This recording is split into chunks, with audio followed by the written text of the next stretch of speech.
So true, my microphone is turned off. Oh man, I love it when my mouse double clicks like that. Okay. Well, you didn't miss much.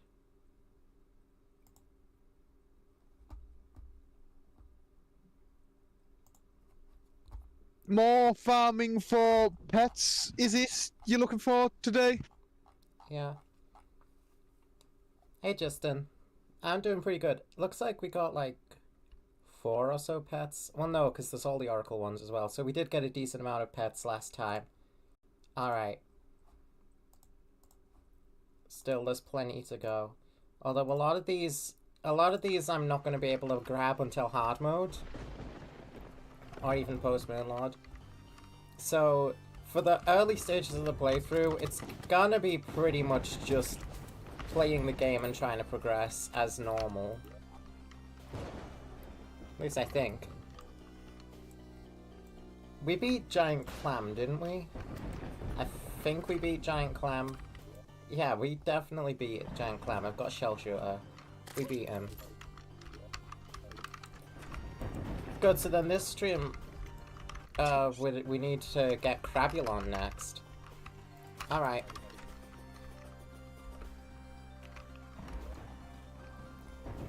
I didn't see the Mario Kart Direct myself, but from what I heard from other people, they liked it.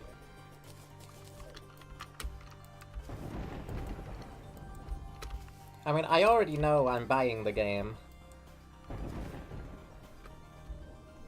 I mean, who isn't? It's bloody Mario Kart 9. I know a lot of people are not going to be buying the game. It's also $80. Well, yeah, but okay. Who isn't interested in like either getting the game or the bundle with the game or whatever? I'm sure most people want to own, like most people who are getting a Switch would want to own Mario Kart 9.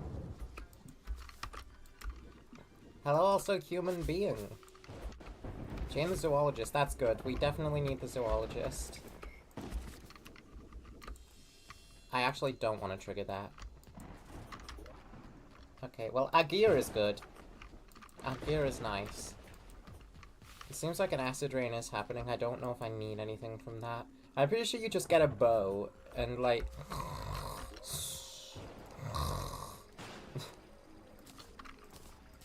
Petita. Oh, we got a criminal item. Oh yeah, I don't have a conch because I spent most of the stream going for one.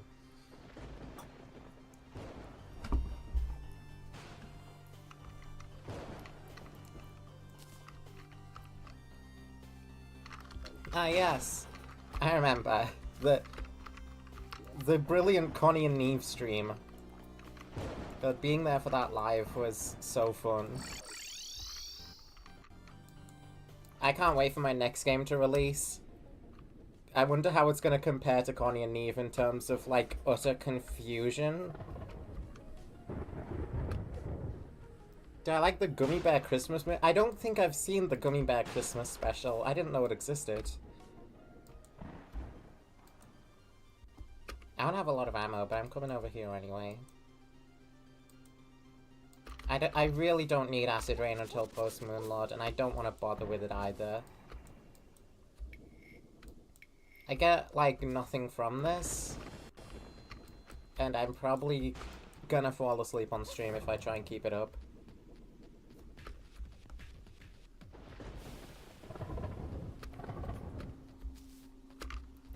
Goblin Scout. Oh yeah, we did clear a Goblin army as well. Okay, so we've made good progress last stream. I don't know why I'm killing this guy.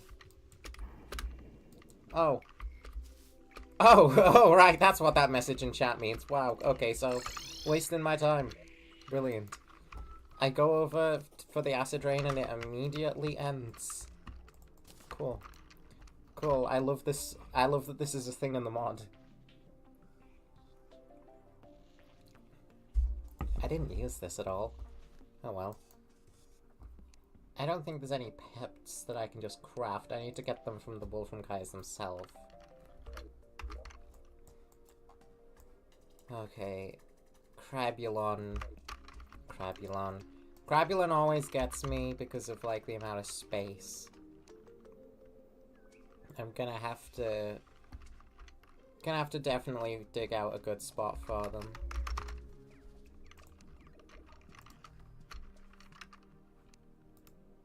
Ah. And I need wood.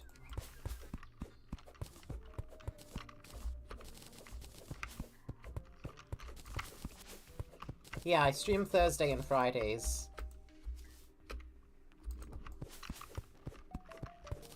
Unless something comes up, that's what I do, and I usually am able to inform, like, beforehand if something does come up.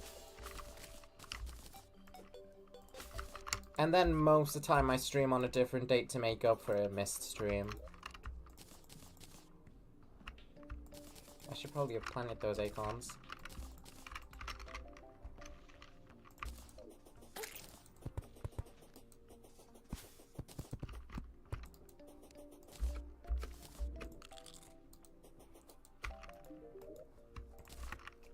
Did I like the Minecraft movie?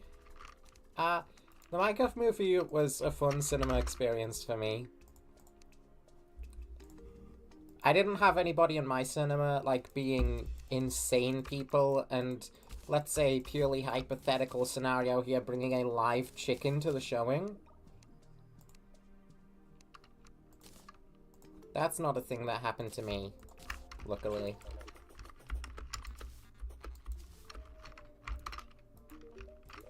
So, all things considered, it was pretty good, and the movie was, well, the movie was fun.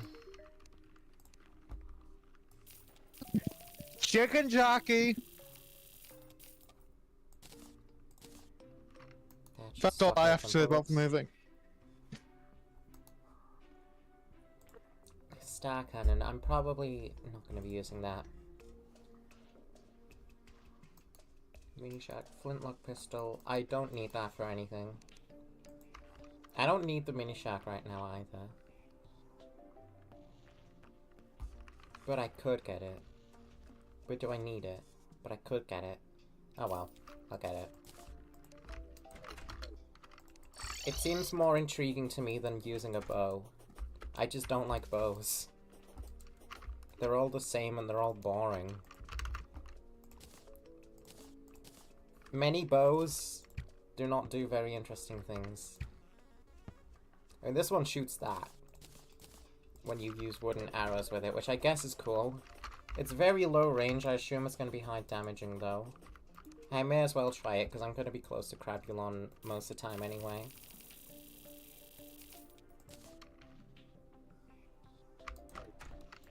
Did I... Okay, I replaced the wrong ammo. I was supposed to replace my Jester arrows.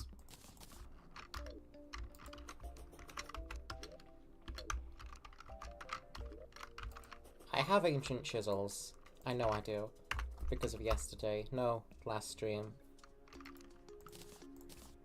I promise that more interesting things happen in my life than just streaming. And I don't just... I don't just blend all the days that I'm not streaming together into one.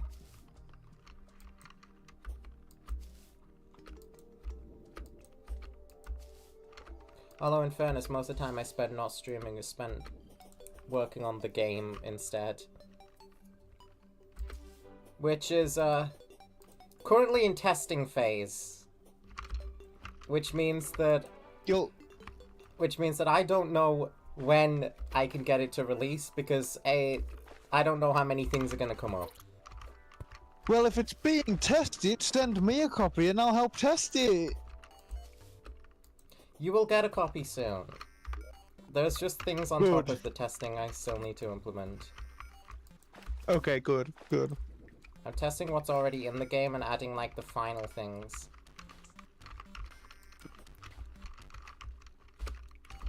Plus songs still need made. Ah, songs, yes. Naturally, the most important part of any game by you. Course. Okay, I had a really weird idea, right, recently, which I'm not gonna do, but I had an idea for how I could fuck with you in a funny way, okay? Uh-huh. And what my plan was go to the Calamity merch store and buy one of those t-shirts and just wear it next time we meet up IRL and just not comment on it at all. I don't think I have that store linked anymore. I unlinked it. You don't! You do not have that store linked anymore, but I tracked it down anyway. Oh, man. And the t-shirts are like £25, so I could do it. But £25 just to fuck with you as like a one-off, and then go home and have to explain to my parents what the fuck I'm wearing. God, I went to college in one of those hoodies. Like, in the early years. In the first year of college, I went to college in one of those hoodies. Probably one of the most embarrassing things I've done. Did you get bullied? No. Fair enough. By the time I makes sense, reached it's college... Well, I was doing an art program, so anybody who wanted to bully me was literally just 1 second of my life being spent being bullied. Because nobody on an art course is going to be bullying someone.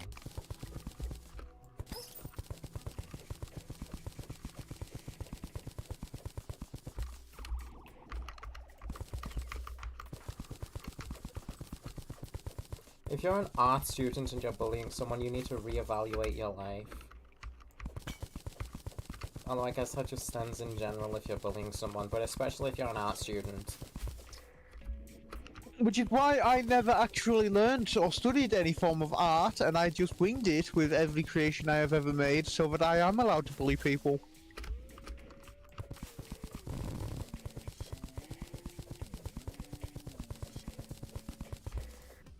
That is how it works, right?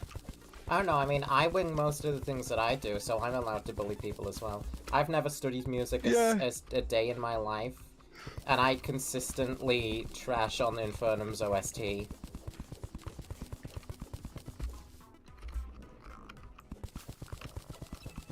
God, I've got a really annoying headache, and it's just like above my right brow and like half an inch deep, and it annoys me so much, and I want to remove my brain.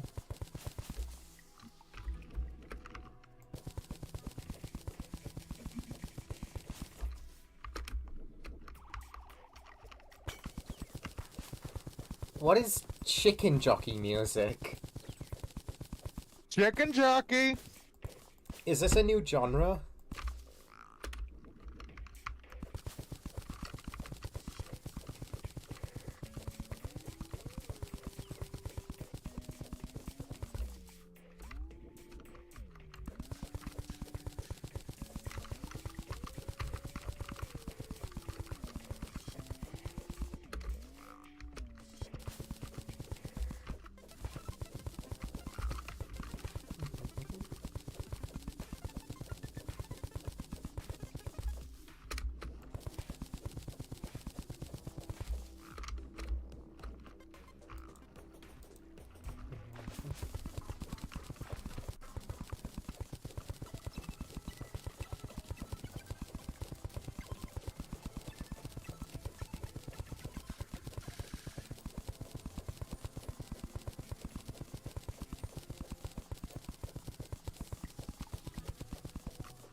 I don't know, I don't think the music that's left should take long, because it's not a lot, and also, I'm not taking it seriously in the slightest, because the last thing that I want to do with my music is take it seriously at this point. It's never gonna work out.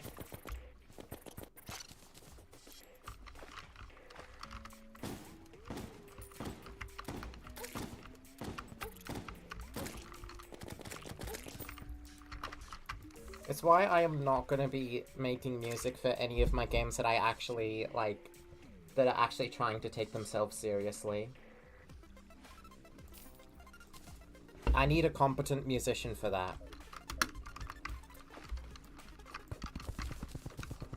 And preferably a job so that I can guarantee that I'll be able to pay said musician.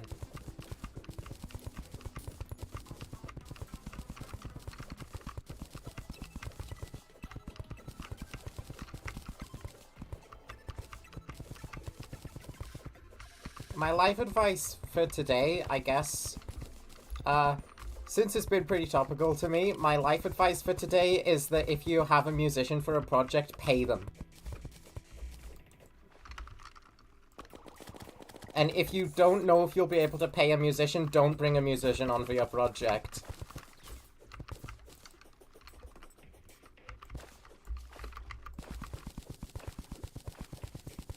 It applies to any sort of artist, but, like, musicians tend to get that a lot, and from what I've seen, where they just kind of don't get paid.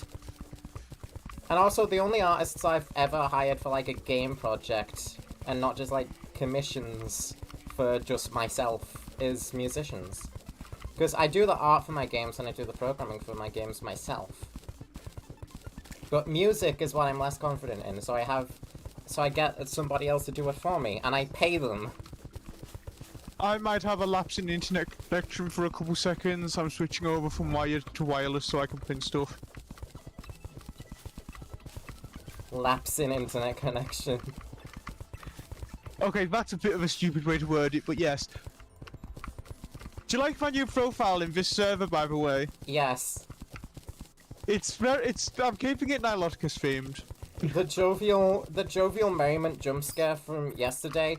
Right, I was just like doing shit yesterday, like in my free time, and I got a Steam notification saying that Jovial Merriment is playing like a game. I don't know, some game that definitely sounds like Kieran would play it. So I instantly knew. I was like, oh, for goodness sake, it's him, isn't it? Yeah.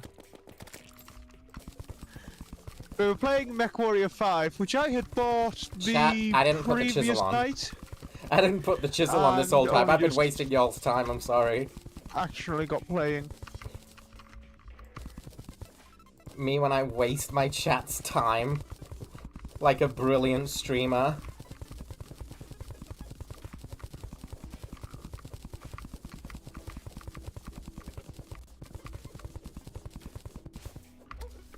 Uh-oh. Why don't you drop a Shoomerang? It'll be funny. I say that every time I encounter that enemy.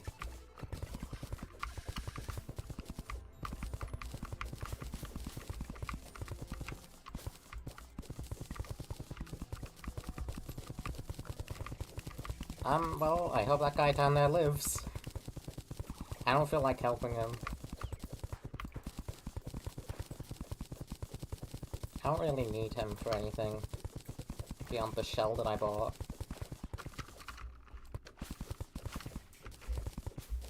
Is 400 arrows going to be enough to kill Crabulon? Probably. This is also the most time I've ever dedicated to making a space for Crabulon. Because I die a surprising amount to this boss, because I'm never bothered making an arena for it, because it's Crabulon. Why would Crabulon need, like, a huge open space? But he kinda does.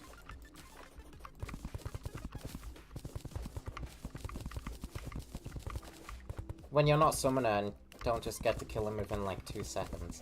No, it's mainly the crab shrooms, so even summoner gets to struggle with that.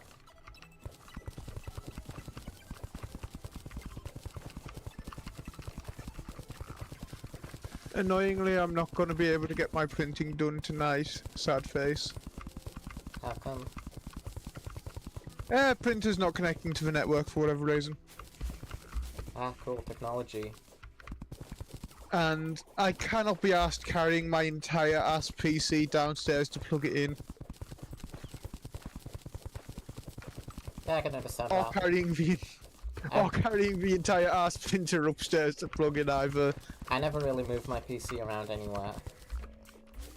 Well, me neither. I've got a fucking laptop for that, and for most of the stuff you need on the go, you've got a iPad. Yeah.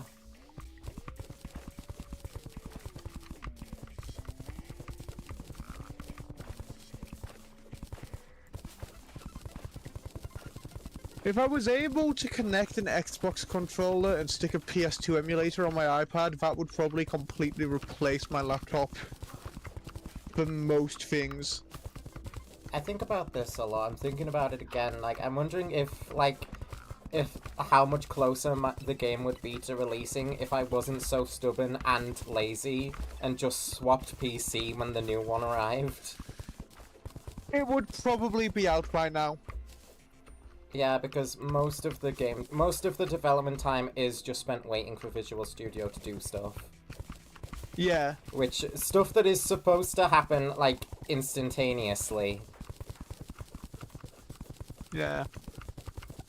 Now, what is the weirdest game Jovial Merriment could play? I don't know. This isn't a particularly weird one, I just like it.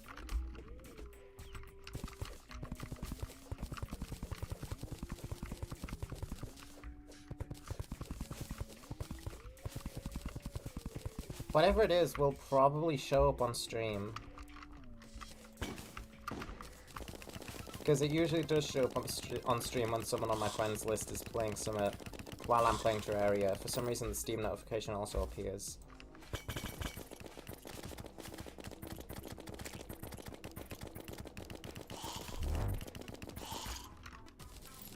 Then the mini shack is not very good.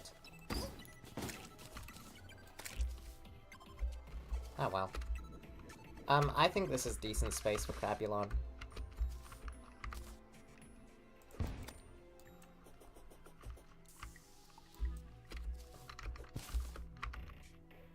In reality, I shouldn't really use two platforms, but I'm gonna anyway. To put more light down for the viewers, so that they can see. Terraria is incredibly dark on mobile devices.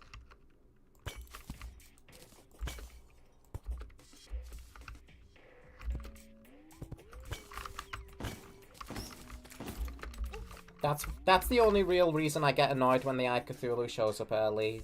Because, like, if I don't have a space lit up for the Eye of Cthulhu, viewers are gonna have a harder time seeing the fight. Alright. There's people all over. But whatever, let's begin.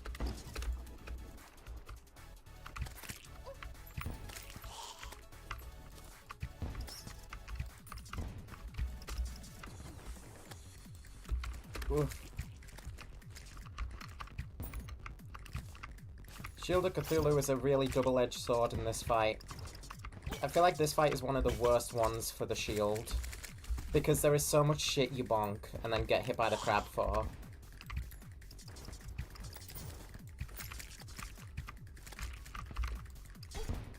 Oof.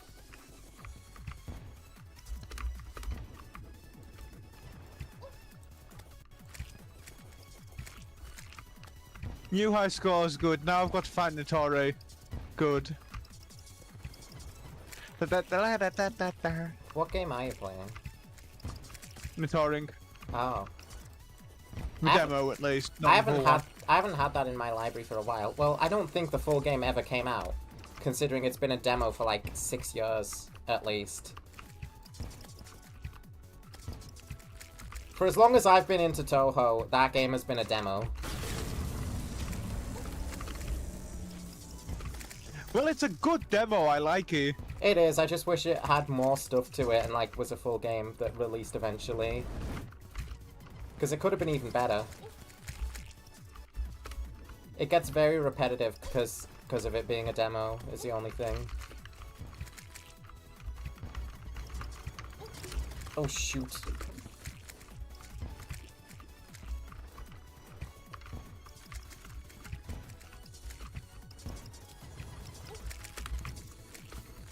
Oh my god, first attempt. See, bothering to make an arena pays off.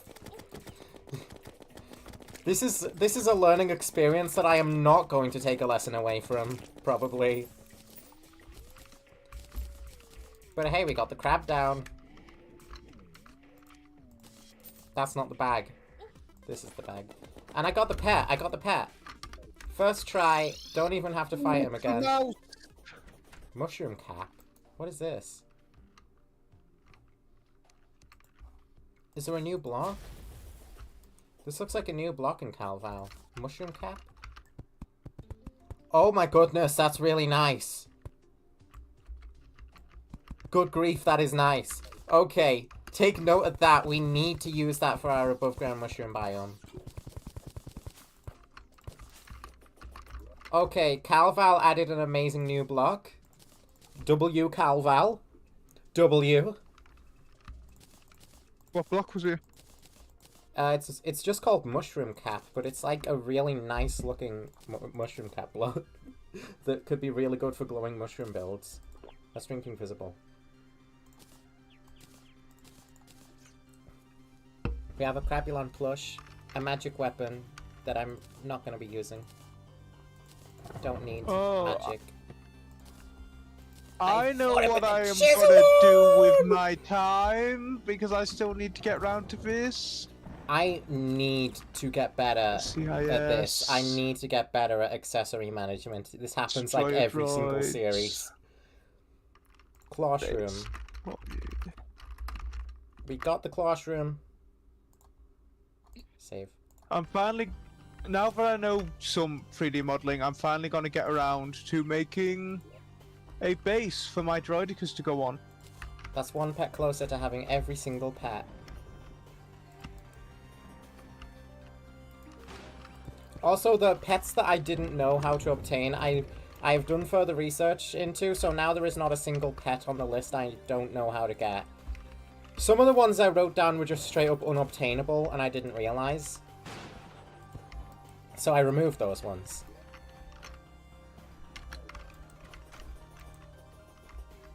So I guess the real answer to can I get all the pets in Calamity's Vanities is no.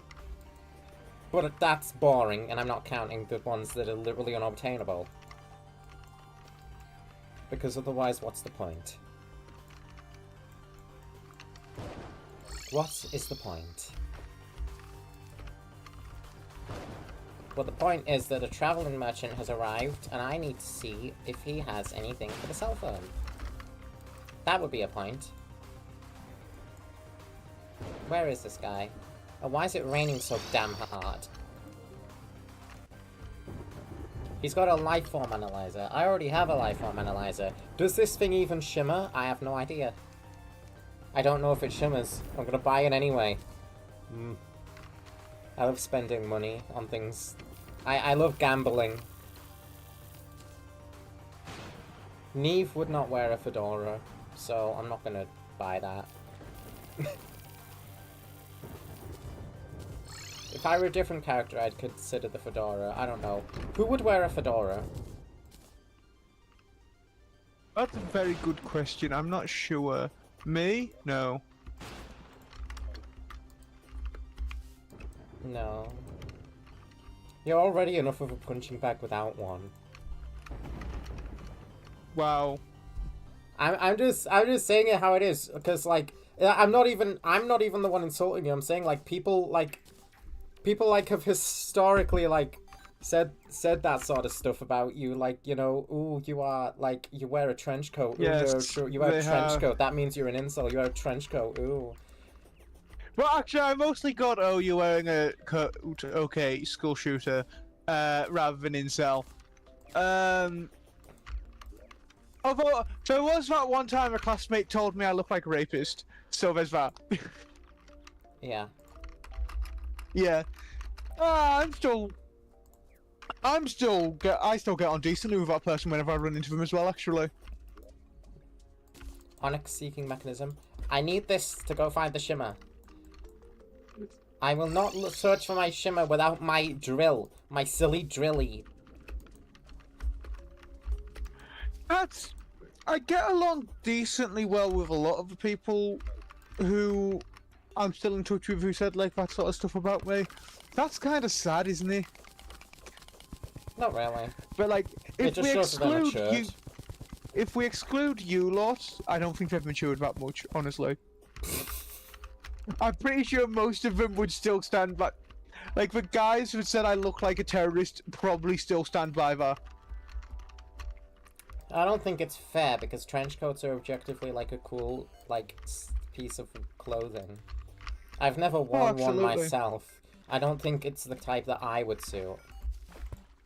I don't know what I do. Yeah, you never know. To be fair, I don't know what I do suit, though. I just put on a shirt and I put on pants and I go outside and that's it.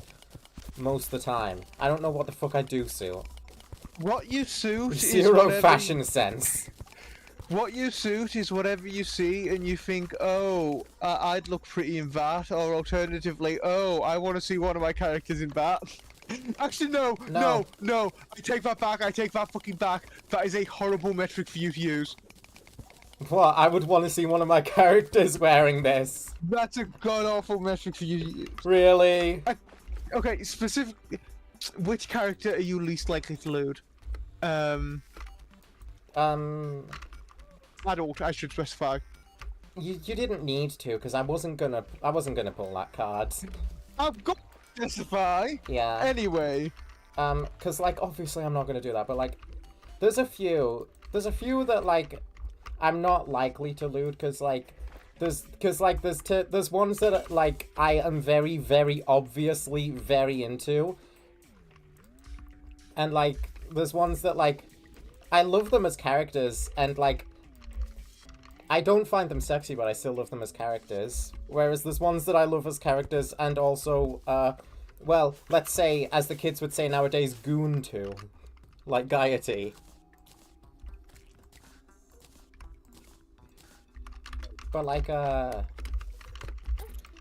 Serian I haven't looted at all. I think they are very cute. I don't see them that way, though.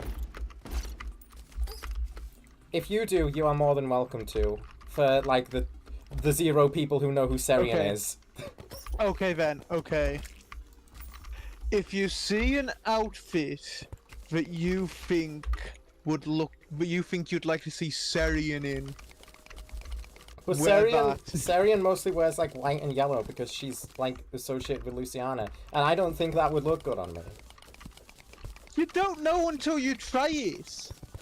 To be honest, most of what I wear is literally just I like thing. I like thing. I want to have a t-shirt that has thing on it.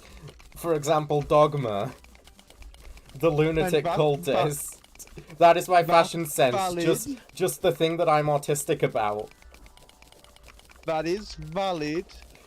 Watch me rock up with like a fucking Bomberman shirt at some point. If they had merch of the Dastardly Bombers. Dude, I should fucking cosplay one of them. I would need an entire, like, suit for Golem Bomber to make myself, like, 2 times bigger than I actually am. So I don't think Golem Bomber is likely. I don't think any of them are likely, to be honest. But Golem Bomber is significantly less because of how big he is. And, like, the extra effort that would go into it. Karaoke Bomber. Magnet would be so fucking fun.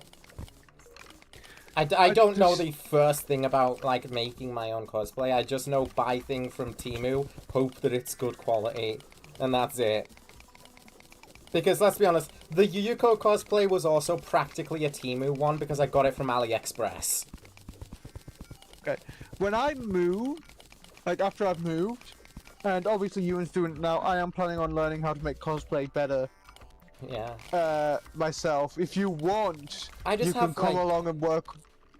I have too many, like, other things, like art and game development that I spend so much of my time on that I don't have the space nor time to dedicate to cosplaying. Okay. When I move, I am going to start working on various cosplay projects. Some of them are weapons, some of them are armor. If you want, you can come hang out and work on shit with me and just learn a little bit as I go. That would be cool. Honestly, that would be a cool way.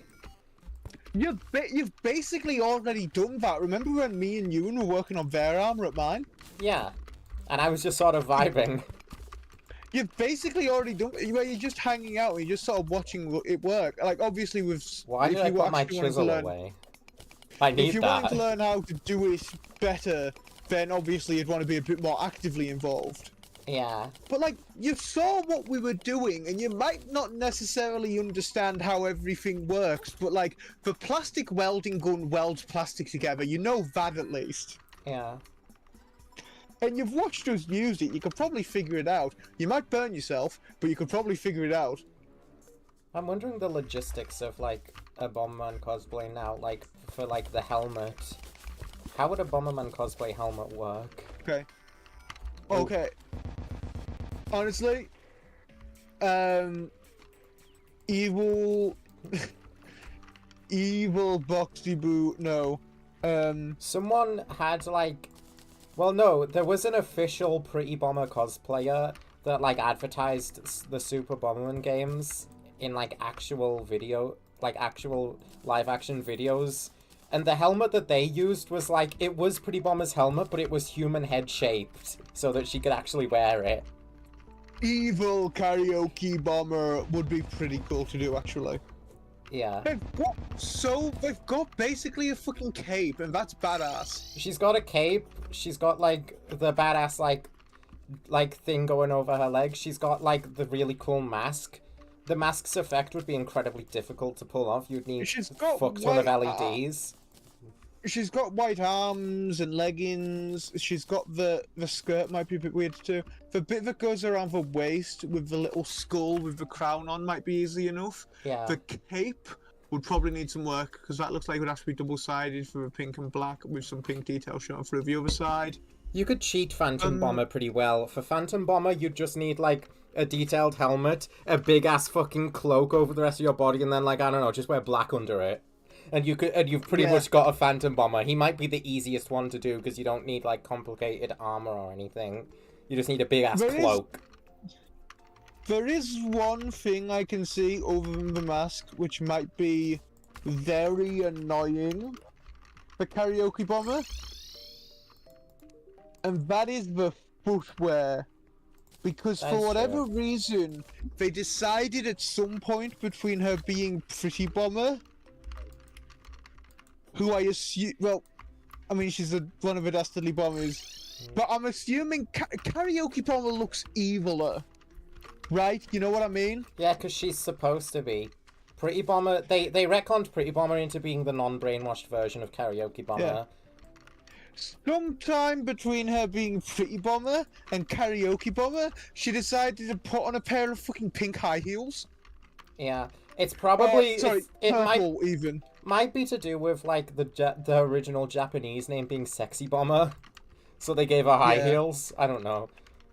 When I was a kid, I always thought, because I didn't know this, I always thought as a kid, I really liked that they've, like, been less, like, less like, oh, she's a woman and called her Karaoke Bomber instead. I didn't know that the Japanese name was even fucking somehow worse. Yeah. Never changed Konami. I don't even necessarily think it's a bad name. I just think it's not a good one. It's not a good name. It's worse than Pretty Bomber. I don't feel as strongly as you, I think, towards those sorts of things in games. I know, I definitely... Even though almost every single one of my OCs has huge, unrealistic breasts, I still don't enjoy when women are like, oh, this is the girl. They are the Pretty Bomber. They do girl things and they try and, they try and make the male characters have a crush on them. I don't like that sort of thing. I like it when you actually write a woman. Properly. I don't think it's good to do that, but it's fucking Bomberman. They appear in... How much character are you really giving the villains in Bomberman? I don't know. Ask Super Bomberman R2, and they will tell you. It feels like one of those franchises where it's quite a simple game. It is. It's a simple game and a simple franchise. I'm not asking for much. I'm just asking for women to have character traits beyond being a woman. Because of how simple it is, it's kind of hard, I'd imagine, to do characterization for anyone. So they just take whatever shortcuts they can, even if that means woman is woman. I say never change Konami, but Pretty Bomber was a thing before Konami took over. It's just that Konami looked at her and went, what if we did Sexy Bomber instead? And then Konami also went on to make Bomber Girl, and I don't know what the fuck is going on with that game. If you've never seen Bomber Girl, look it up if you are of age. But it is a real fucking official Bomberman game where they turn all of the Bombermen into sexy anime girls. And it's like an arcade game. I don't know why it exists. But it is a actual official piece of Bomberman media. I imagine the change is probably made to, and because it's an AU, isn't it? It is. Some of the characters, Yeah. though, some of the characters that are in that game, though, are very questionable at best. I think most of them are based off of other non-Bomberman media. A lot of them are, but some of them are also deep cuts to old Bomberman shit that, like, Konami has only ever made reference to in Bomber Girl. Yeah. Of all fucking games, like Mujo. Why can't we have Mujo himself come back instead of, like, having a female Mujo? Mujo loses... This is gonna be rich because I was just talking about, like, over-sexualizing women, but Mujo loses a lot of, like, what makes Mujo when you make him a girl, because half of his design is his huge fucking bulge that he has for no reason. Speaking of Mujo, I really need to watch Bomberman Jettas at some point. Oh my god, he is hung like a fucking horse. Why did they do that? Hung like a horse. It only gets worse in the anime as well. No, yeah, it is ridiculous character design, but that's like part of the Mujo appeal, I feel. And they start like doing thrusts and shit. Yeah, I don't know. I can't remember a lot, which is why I need to watch it. You need 3 fucking crates for Conch?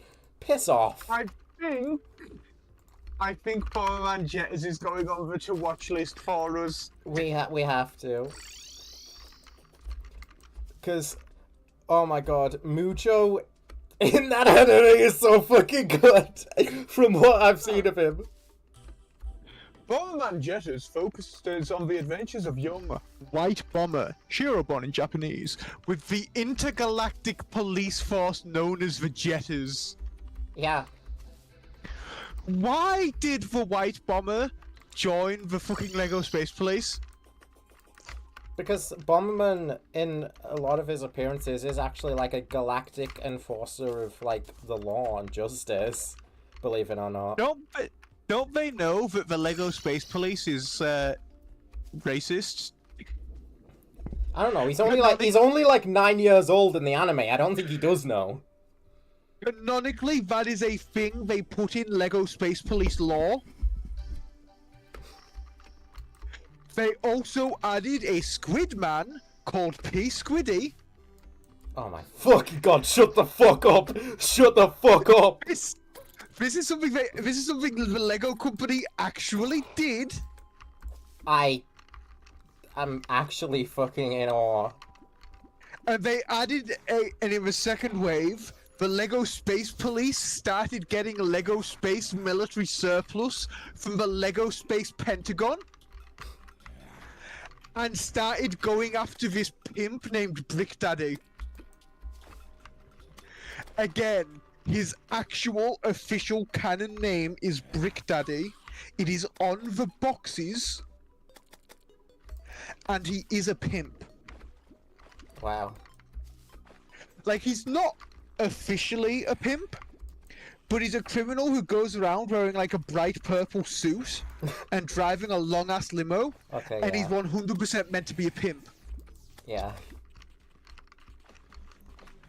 The kind of sad thing about Jettas is that once again they substituted the Dastardly Bombers for another group of evil bombers. And I'm like, why do you make so many knockoff Dastardly Bombers when you struck gold the first time?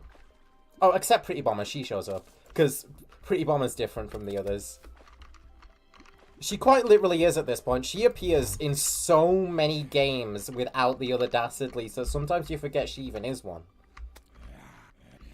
Because she's the original female bomber, so they use her a lot. It just sucks though, because Magna Bomber has so much aura, and so does Plasma. Plasma is, in Super Bomberman R, is legitimately one of the coolest fucking Bomberman designs ever. And he needs to appear more.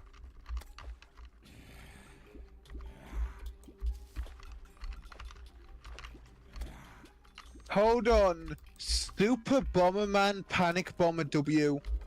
Yeah, It has Karaoke Bomber. it He is a does. completely different It Karaoke does, it Bomber. does. There was a Karaoke Bomber before Karaoke Bomber in Super R, and it's like the Japan representation in Panic Bomber W, I think. Yes. Yes, he Yeah, it's is. the Japan one. Pretty Bomber is also in that game as well. She's a random encounter opponent who shows up to avenge the other 5 dastardly. Yeah. Honestly, the more I look at Karaoke Bomber and the bombers in general, the more I want to work on a project involving that shit. Why aren't I building up platforms against a tree and making a box so I don't have to jump left and right? Because that would be too boring. I would rather be jumping left and right than sitting in one place the entire time. I just need one more crate. Just one more crate and I could craft the damn oasis conch. Magic conch thing so that I can get to the ocean and look for the shimmer.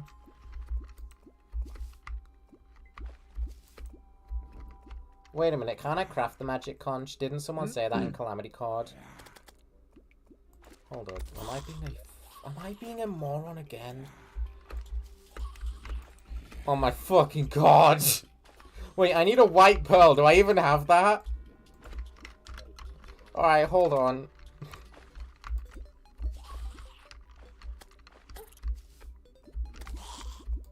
I'll see this through and then I'll check. Because I'm so close anyways. Plus, I still want to kill some of these guys for, like, the hot dog.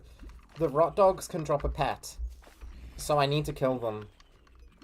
I still need to find a pair of wellies somewhere so I can start work on my Team Rocket cosplay. To be honest, if I cosplay Karaoke Bomber, I'm not wearing heels, so I probably will do what I usually do and just not give a fuck about the footwear of the cosplay. For Marasa, I literally just wore my regular shoes. What I'd recommend for Karaoke Bomber is it might be reasonably easy to get. Kind of like what I'm wanting to do to get the footwear down for Team Rocket. Get some waterproof boots, like some wellies. Probably. Make sure they're just roughly the right length and just spray paint them the right colour. I feel like Plasma Bomber would be such a cool one to do. Magnet and Plasma are the ones I really, really want to do because they're my favourite designs. Yeah. Karaoke is mine purely because I love cloaks, but Yeah. I think Phantom kind of overdoes it. Phantom overdoes it is pretty much Phantom's like motto.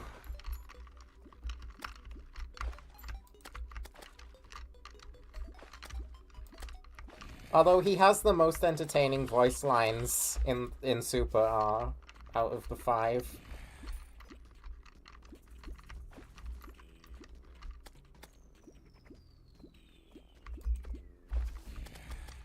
He almost sounds like he almost sounds like a stereotypical anime nerd character. I like that. I like that a lot.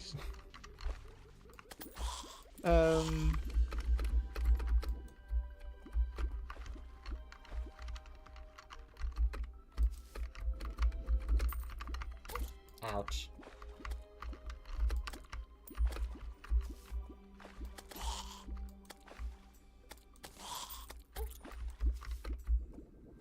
Okay, well, there goes my potions. Let me see. I did guess just a random cosplay in my no, it was, I'm trying to remember what it was. I think it was my Twitter feed actually, which was a cosplay of the Urban Mech from BattleTech, but it's just a trash can with like weapons duct taped to the side, and it looks bang on like the actual Urban Mech. It is wild. They didn't even bother with the legs, it's just got their own legs sticking out the bottom. So I have been able to craft the magic conch this whole time. Yeah. Brilliant. Absolutely brilliant. Ooh, a scarab fishing rod. Maybe it was worth it then. I got some masterful bait as well. I don't need the dog tooth. That's the Is wrong that thing. how you refer to the master base? Yeah. So you can avoid saying the words masturbate. Yeah, because I've been a Terraria fan for 10 years at this point. The joke has run dry for me. I don't even say it as a joke. That's just what it's called. So that's just what I call it nowadays. Yeah, I just say it because, like, if I say it, like, somebody's likely to go like, "Whoa, what did you just say? Whoa, what did you just say?" There'll be like a funny man, and I'll have to be like, "Okay, funny man, you need to get some better material."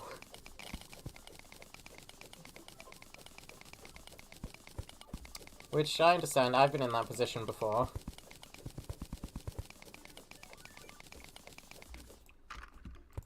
Sometimes my masturbate material has not been on point. See, at least be smarter about it, okay? God damn it! At that point, I dug myself into that hole, so I had to do it before someone else did.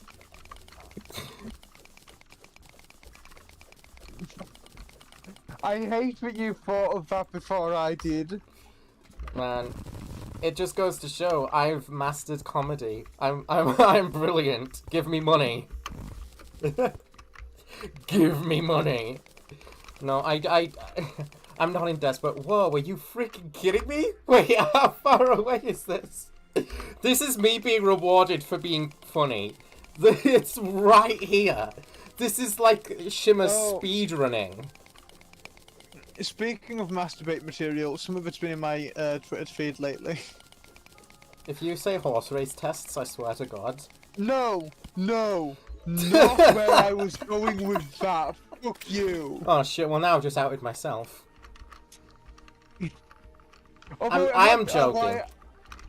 I have been seeing horse race test Yuri, and I do actually quite like a lot of it. It's very good. The Yuri is very entertaining, and sometimes a little too detailed. A little concerningly detailed. What I saw in my timeline was I saw one post, which was before Steven Universe episode 3. Oh, for goodness sake! Yeah, I know what you're talking about. Two normal ones, and then it's Peridot's audition and the other porn one I can't remember the name of. It's another Peridot one. I know that much because for some reason it's always Peridot.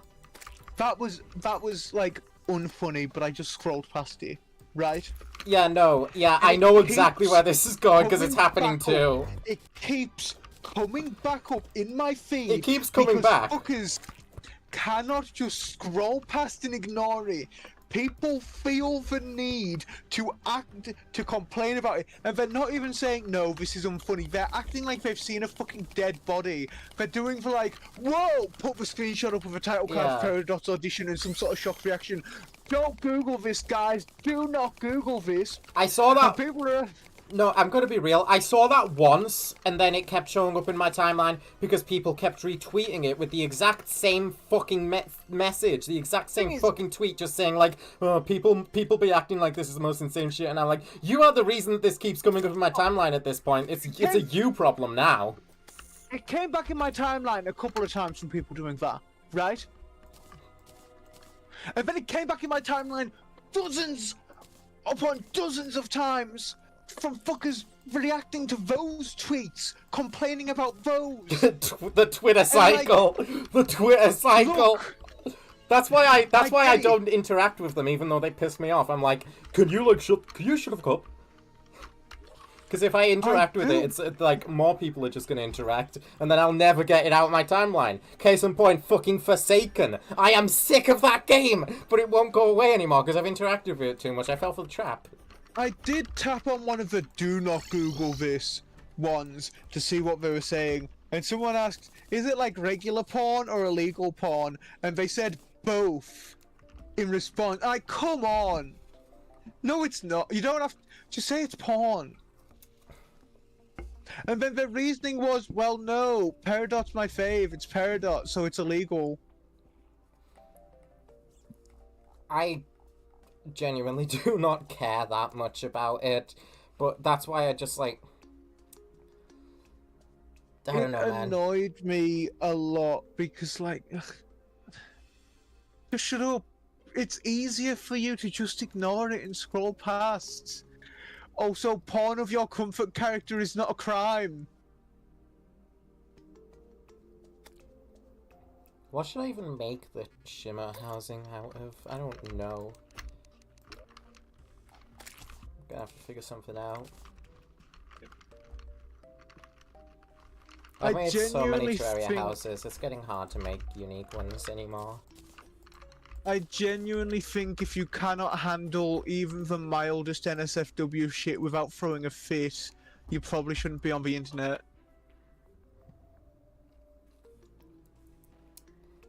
Definitely not on like social media. The best thing you can do is not tweet about it. Or like not interact with it. That's the best thing you can do. Interacting with it only makes it worse. That's my consensus. That's my takeaway. And I'm a big fucking hypocrite because of the Forsaken thing. And I understand that. I fell for the trap with Forsaken hard and now I'll never escape it. So at this point I'm just doing it because I know I'll never escape it. Oh. And also because it genuinely pisses me off when people don't get paid for their work. And it also pisses me off that Stole-Driven Love still has a fucking platform that they don't deserve.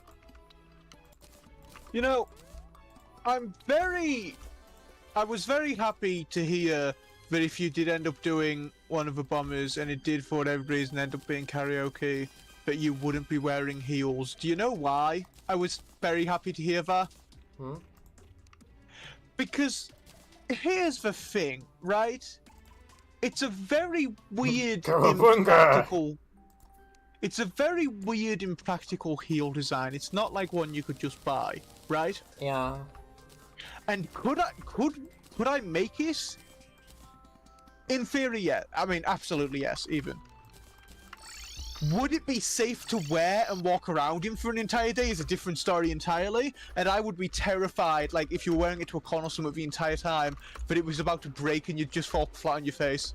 But yeah, thing is, I'm probably never gonna wear heels. I fucking hate them. Oh yeah. They look so fucking uncomfortable. Yeah. More power to people who wear heels, because I cannot deal with that. It's impressive, genuinely, people that can wear them. Yeah, I've only ever wore them for like 5 seconds as a joke and completely failed to walk within those 5 seconds. I think it's a practice thing, which makes it even fucking worse. Because, like, who wants to spend so long walking around terrified you're gonna fall flat on your ass? Just so you can get used to wearing uncomfortable shoes. I don't want to walk around, like, I don't want to walk around with spring locks on my feet. That's an interesting way of looking at it, but I kind of like it. I don't know, I have big time FNAF autism right now, so anything that looks painful to wear is a spring lock in my eyes. I am actually looking at a pair of high-heeled boots to use for my Commissar cosplay. The thing is, I'm looking for, like, riding... The image of Spring Bonnie wearing high heels just popped in my mind, and now I can't get it out. Okay, yes. God damn it, she's serving. But I'm looking for high-heeled boots for my Commissar cosplay, right? But not like high heels, like riding boots. Like, it's got the heel to hook into the stirrups. Yeah. Not like, you know, 5-inch heels with a snapping my feet in half every time I wear them. I need a decent pair of riding pants too, actually. But those are hard to find in the right style.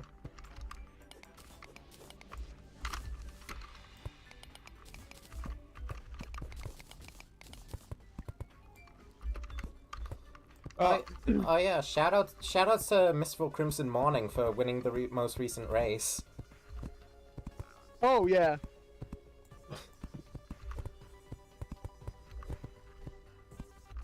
GG Mistful Crimson Morning, 100% deserved. Especially after the blunder the other day. A lot of people were not happy about that one. My favorite horse name so far has to be the... Was it the pink one? I think it was a pink one. Mistful Crimson Morning, yeah. In the original video of them winning, they're listed as fucking comely material morning. Yeah, no, it changed to Mistful Crimson Morning. They changed the name. No, they didn't. Mistful Crimson Morning is the fucking Squidward Suicide FNF mod, Kieran. That was the bit. I can't believe I got you with that. I'll be right back. I'm just gonna go kill myself real quick. Holy shit.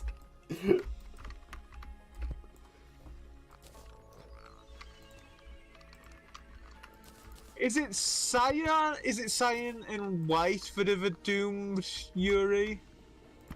Yeah. Yes, it is. Cyan has a whole fucking, like, existential nightmare subplot going on right now. Don't disturb them. I've been seeing that. Yes, they do. Yeah, Vinny saw it as well. I have accidentally, not even on purpose, I have accidentally gotten into Yuri, like, in media. Accidentally becomes a Yuri-ful Yuri filled. Well, because it just keeps happening. Of course it keeps happening. It's based. 2 shows in a row.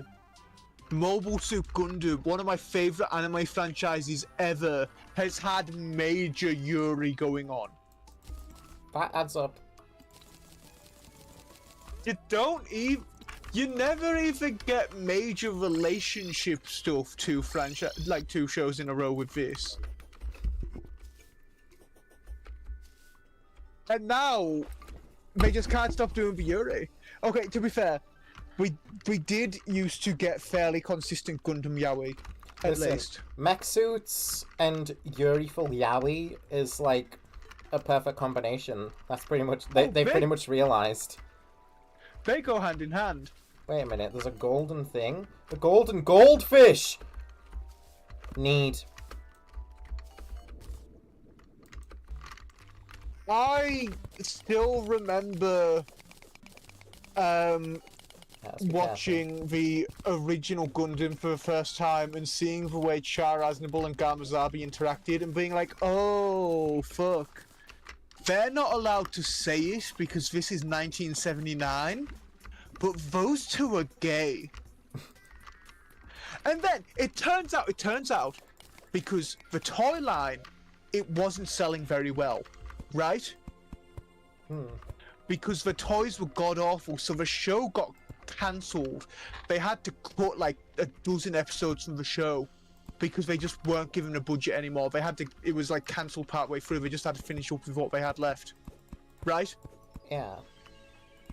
And the only reason that franchise is still around today is because of nerds like me buying the model kits that they put out afterwards. And then people who kept buying merch because they shipped Char and Gama. Mobile Suit Gundam, as a franchise, only survived past the original show. And this is one of the largest franchises to ever come out of Japan at this point, right? Yeah. It only made it past that first show because of Yaoi. Good. Fitting even. It's very fitting. Alright, I need people down here immediately. So let's bring my Demolitionist. Let's bring the Jeweler. These are the, like, go-to underground people. Now, I don't think it's had any trans rep yet, but I think it's only a matter of time before one of the robots turns someone into a woman or turns someone into a man, and suddenly we have it.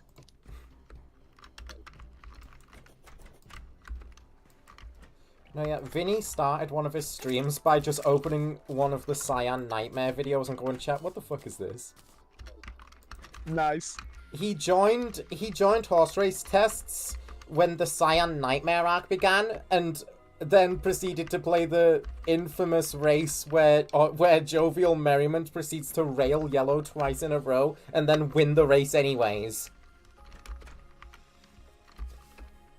So are people shipping Yellow and Jovial Merriment after that? Yes, largely so. It's one of the biggest horse race test ships next to White and Cyan. I've mostly been seeing White and Cyan, but it's nice to know Yellow and Jovial Merriment are getting shipped. Hello, Benita. Well, yeah, because this art of, like, Yellow sabotaging races for Jovial's sake. Because they don't want to win themselves, they just want to see their girlfriend win. Oh, I love that so much. And all the other horses fucking hate them for it. This has been getting me into horse racing. When, Uma Musume, the video game, not the anime, is meant to be coming to the West soon, I'm pretty sure. Actually, it might already be. I think... Hello, Benita. I think they put out an Uma Musume game in the West like last year at some point. This is tempting me to watch the anime. And like play one of the games. Jovial actually wasn't in the most recent race where Mistful Crimson Morning won.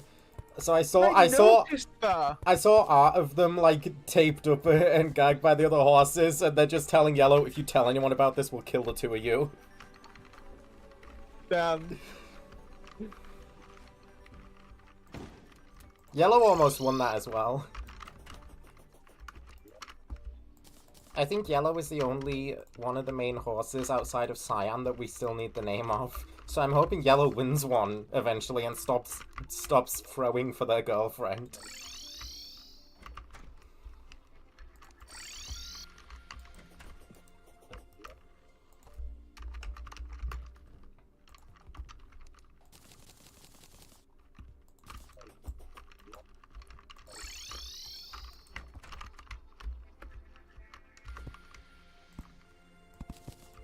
I wonder who's gonna win between a mysterious figure and superstitional realism.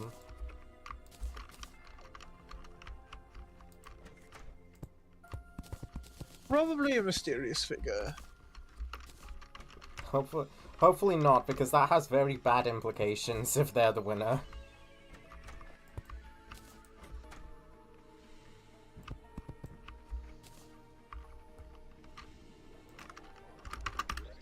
Right, I need to actually shimmer the things that can be shimmered.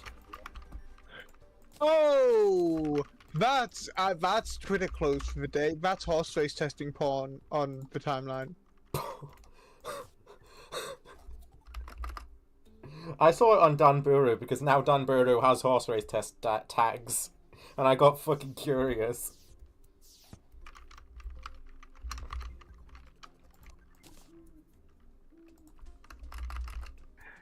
I hate that it wasn't. I hate that it was good. I hate that it wasn't bad. That's how the horse race test artists get you.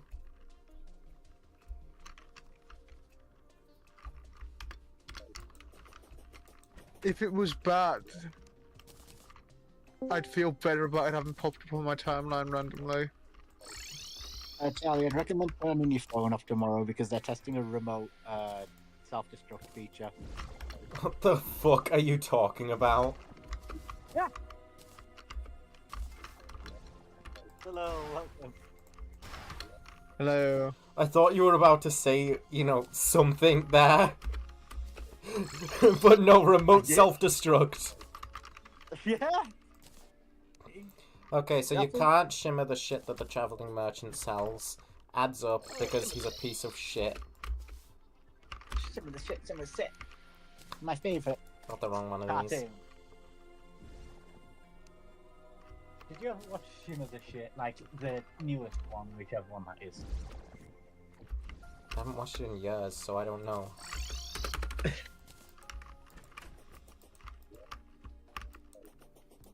Did you ever read the Elmer books? The Elmer books? Like the Elmer the elephant? Rock Elephant. I've never actually read the Elmer books, no. What are they about? What does he do? What does this guy get up to? He gets discriminated against, and then Oh. people stop hating him when he changes himself to be more like them, and they miss how different he was. Oh, we shouldn't have fucking discriminated. So he stops painting himself grey and starts being all colourful again, and then they're happy. Wow, that's a good message. Yeah. It's $30. I was writing stuff for Christopher. I was writing Christopher Sanra stuff earlier on today about like his views on the subjects, and I realized it started sounding like something completely fucking different without context, because he was talking about shit like taking over our children and shit. Hold on, let me read it. Like, parts of it. It's a facade. They're taking over our children and altering them. Do not make the mistake of treating them like a fellow being. Do not fall for their deceitful appearance. They will grow in numbers, corrupt more children, and eventually overpower us. Like, that sounds like something else. That sounds like he's just a straight up deluded homophobe. But he's talking about, like, actual literal mutations.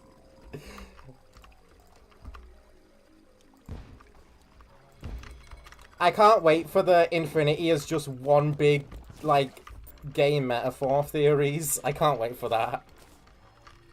Is it? Not intentionally. I only realized that when writing that. That he sounds like a fucking, like, sedated old Christian.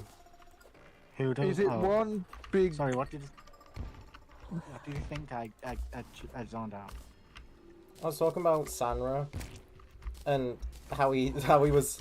I was writing stuff for Sanra about the subjects, and then he started calling them, like, he started saying that they were like taking over our children, and like they'll take over our minds, and like they will eventually overpower us and corrupt our children. And I was like, Jesus fuck, this sounds like something completely different.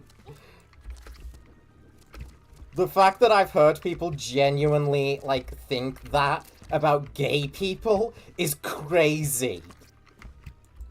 But I guess it does go to show how fucking deluded of a man Chris is, even if he's not talking about gay people. Would he be homophobic? Well, he's talking. He's definitely not homophobic, but he's fucking deluded. Definitely. Would he understand gay people? I mean, he definitely respects gay people. He's got Florian working for him. He may not respect Florian's, like, privacy or rights, but, like, of all the things to not respect, like, he respects her being gay. Even if he... Well, okay, so he doesn't know that she's gay canonically. He doesn't care what she gets up to with her girlfriend, so long as she's not allowed any privacy or rights whatsoever. Right, here's the thing. Gay people are not a threat to mankind, and this man is obsessed with protecting humanity, so he's not going to give a fuck. There are many people who believe they are. I know, but Chris isn't one of those people. He's just deluded about the subjects. Okay. Not the subject of gay. There is... I forgot. There is... I'm trying to remember what I was saying that. Okay, X-Men and the Mutants in that, right? That's the thing that always got me about it being, like, a metaphor for gay people or a metaphor for civil rights, right? Yeah, I'm fucked. How many gay people do you know that can control the weather with their mind? It just so happens that all of the subjects are gay for each other and other people as well. It's nothing to do with the fact that Chris hates them. I mean, so far... No! All but one of Entity's victims are gay. Yeah. Damn, is he homophobic? No. The sexuality and also the fact that every single one of the subjects is female kind of has nothing to do with the story. It's entirely just the fact that they're all female and I want to write Yuri. Or at least I want to have relationships between my characters, not particularly write Yuri. It's just that since they're all female, Yuri kind of comes naturally. Right, Yuri. I get that. I should write some Yuri. I just have a bunch of. I have a disgustingly diverse cast in my palm. Thank you, Alex, for subscribing. I'm sure it's because the current subject matter is very captivating. Speaking of captivating, Yuri. Yuri. Gay person calls Yuri captivating, doesn't finish sentence.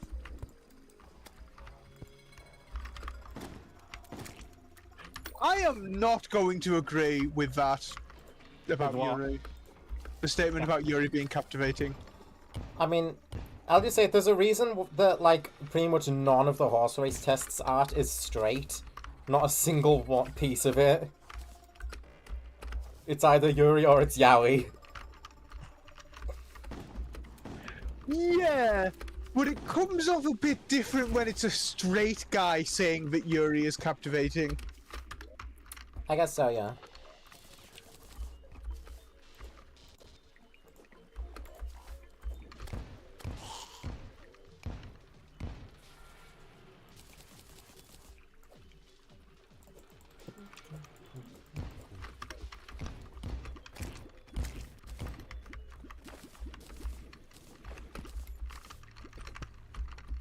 It would be funny if, like, I did just have Christopher write a whole fucking manifesto about how much he hates gay people.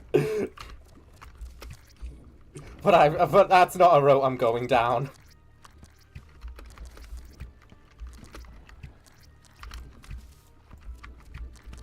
I don't think the moral of Infinity is, like, gay people aren't actually going to destroy the world. The moral is more like... I don't really know what the moral is.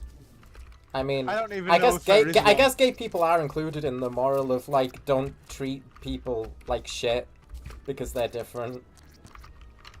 I guess it does still apply to gay people. That just wasn't, like, the main intention. It applies to, like, anybody, really.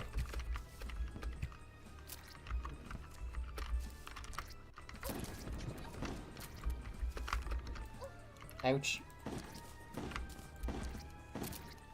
Maybe I accidentally wrote, like, some really, really deep message about gay acceptance.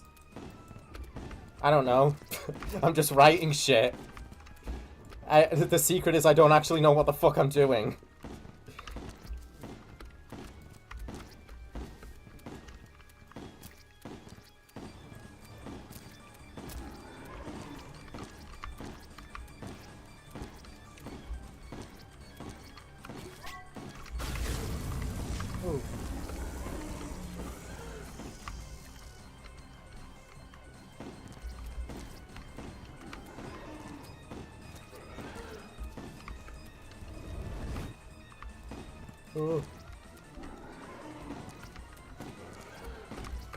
Alright, I'm not gonna take stupid hits against this guy anymore, and I'm gonna win this time.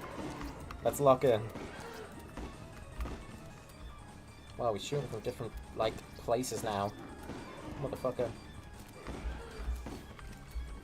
Where's the real he? Which one's the real he? He whose brain... He who? Here.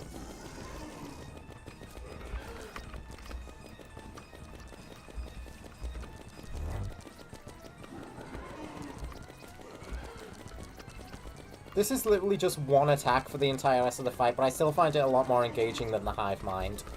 Even if Hive Mind is far more varied. I gotta be real. Sorry, Hive Mind, I just fell out with you, and I don't like you anymore. Holy shit. Ding Dong and Julian have been streaming for 19 hours. Oh shoot, what are they doing? I know Ding Dong usually streams for, like, ridiculous amounts of time. Just called Wii. Right now it looks like Oh Smash. yeah. Ding Dong was streaming like Wii games for an insane amount of time the other day as well. I guess they're doing it again. It's fun to tune into like a Ding Dong stream every now and then. Ow!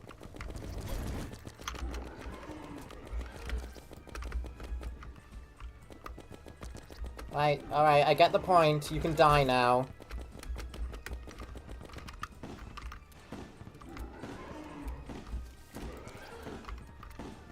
What the fuck was that? Where did I hit? Him.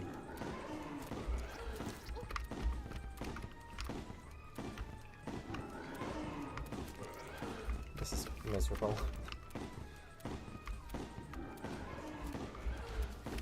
I can't hit him! I can't hit him!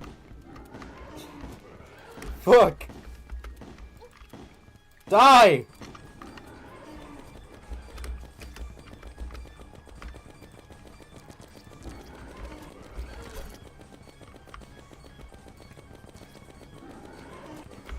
Don't care about the acid rain.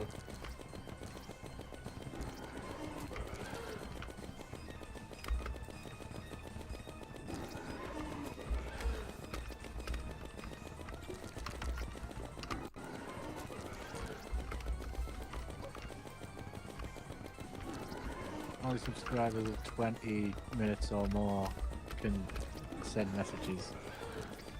Oh well. No, that's not too long. I wonder if that's just to prevent... Probably to prevent like spam and such. Like, it's reasonable. Yeah. And also, the obvious bullshit people are probably still pulling for the stake. What happened to The secret is we're all sleeper agents writing novels when we dream or sleep. This is true. When I'm trying to sleep at night is when I am constantly reopening Discord to write shit down about my storylines.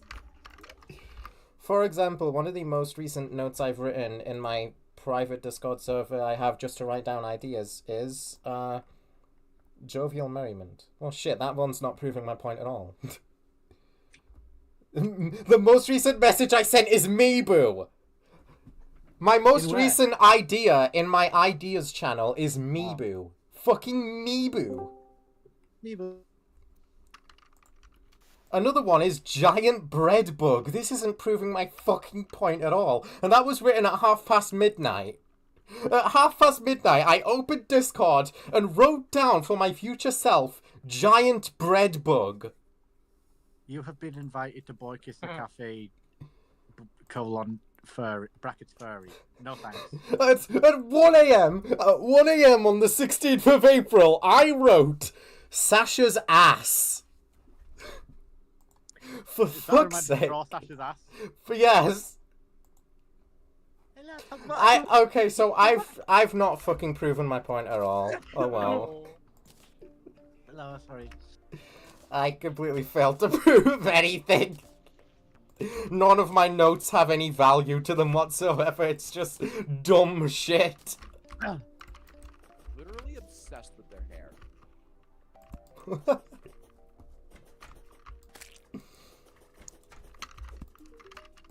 Pre-hard mode. Crimson rods. I don't need this. I don't need that. Whoa, what is that? The Knight's Ray. Okay.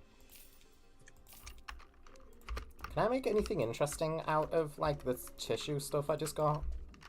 You know, beyond the pickaxe. Not really, huh? Oh, yeah, well, no, because most of my weapons now are going to come from hell. Not the actual materials. Death bring a pickaxe? Oh, have you seen the new wave of FNAF things that U2's is putting out? No. I have not. Well, they've done a pack that they're gonna do a pack of FNAF 4 Nightmares.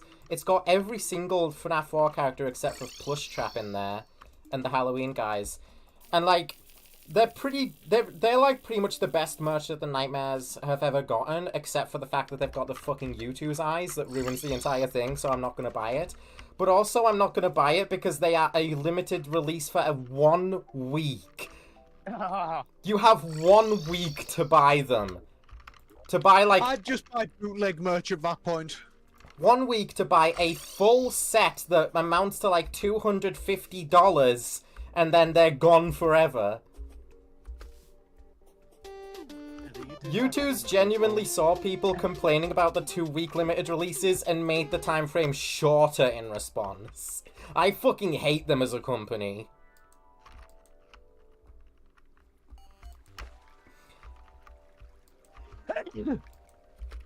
Yeah. Like, yeah, even with the eyes and everything, their stuff is better looking than Funko's, but I fucking hate their practices of this, like, FOMO stuff, where they do things for 1 fucking week. Who was in charge of that? Yeah. Thank you, Selexos, for subscribing. I've got to go down all the way to hell now. All the way down to hell. Grab some Hellstone. I don't get a new armor set. Not yet. When is the next Ranger set? It's fucking post-Skeletron, isn't it? Jesus. Alright, I'm rocking fossil armor till post-Skeletron then. Poor Ranger. Really has it rough pre-hard mode. Well, not really. Because fossil armor is pretty much all you really need. I wish I had more variety. I mean, there's Aerialite. There's Aerialite and the Statogel, which I never really use. I guess I could use those. Well, no, because Statogel is also post-Skeletron. Right? Well, no, you could theoretically fight Slime God before Skeletron. I just don't do that, usually. In fact, I don't think I ever have done that. Oh well. There's Aerialite. And I'll have access to Aerialite pretty soon.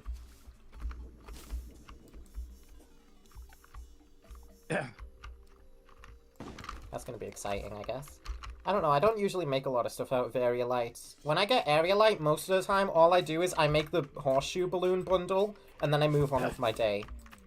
I make the harpy ring if I can, and if I can't, then I make it later.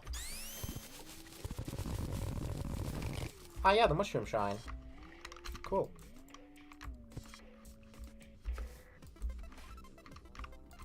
Lava layer.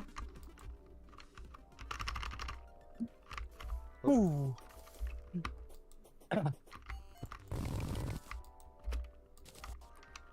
I tried to fight Guzma as a rogue in, like, a playthrough I was doing on my own off-stream. Don't do that. Don't fight Guzma as a rogue. It will take you, like, 5 fucking minutes to beat the phase 2 because you can barely out-damage the healing that Guzma does as a rogue. It's ridiculous. But also, I don't blame them for not testing Guzma as rogue because rogue is kind of fucking miserable. In my experience, I know a lot of people really like rogue, and, like, I can understand that, and more power to you if you like rogue. I don't like rogue. I've played it a few times now, I don't fucking like it. My point of view on rogue is that there's a reason the thrower class was removed from base Terraria, and it's because it sucks. I've never tried thrower in Thorium, though. And I assume that one is closer to what Rogue was in Vanilla, but I have no idea. Because I've never played it. And honestly, I don't really have much motivation to play Thorium. Thorium is cool and all. I just don't want to do a full playthrough of it, because I don't want to fight that final boss. Thorium's final boss kind of isn't very fun. Sorry. Oh yeah, Magna Cannon should be available to me now. No, wait, that's Aerialite, isn't it? No, wait, what is it? I genuinely don't know. I think it's Aerialite. I'm gonna have to test. And look. Leave me alone. Phoenix Blaster is post-Skeletron because you need the handgun. So what am I making then? Firestorm Cannon? Probably.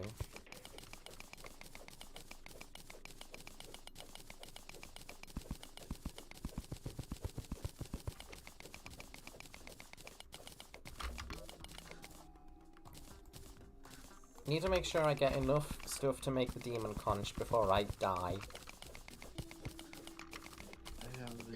Stealing cards, I come from down the drain and I could play. Oh. Me. Oh. Hellforge, can't forget that. Yeah. I almost forgot that. What is this that it's trying to point me to? Oh well.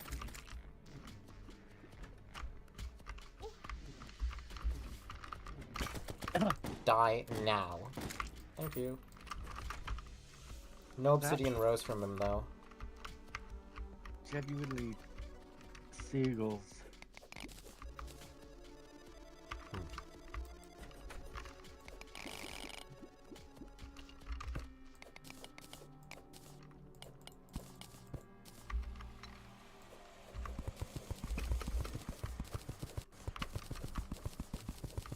I see a lot of people say that early hard mode is like the least fun point in Calamity or Terraria.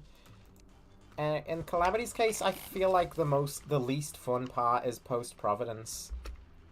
Post-Providence, like, some of the weapons are cool. If you're playing like, what is it? Oh god, what class's weapons really fall off Post-Providence? I don't remember.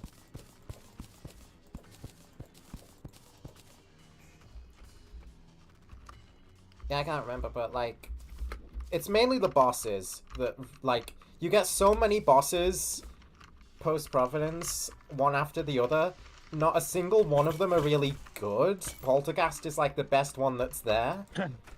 And, like, their drops, for the most part, don't really matter either.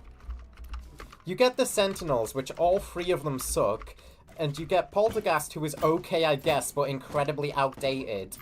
And you get the old Duke, and I don't have to say a thing about him. Old Duke. It was a little more tolerable before old Duke existed, but I guess you can ignore his existence. I don't feel good about doing it, because I like fighting every boss in the mod. But, hey, now that I have Wrath of the Gods, I kind of don't have to worry about that anymore, because they removed the old Duke from the game, practically. Oh, gay gecko on screen. No, I don't have that. I don't have that on hand. Why would I? God. This is that reason. I used to... I was starting to forget about Pinata Puppy World before Taryn started showing up everywhere under, like, all sorts of posts that I was looking at.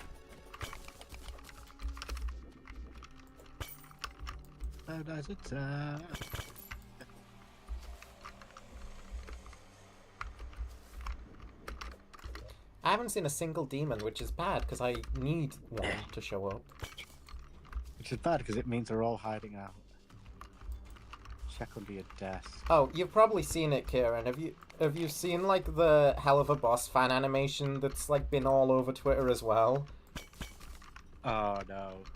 The Stolus one. Yeah, the Stolus one! Where Stolus gets fucking shot in the head and dies. Shoots himself, doesn't he? Yeah, he shoots himself in front of the imp building. It's been... Yeah. It's been making the rounds, to say the least. It's... I've seen more people talking about it than I have, like, people actually posting the fucking video.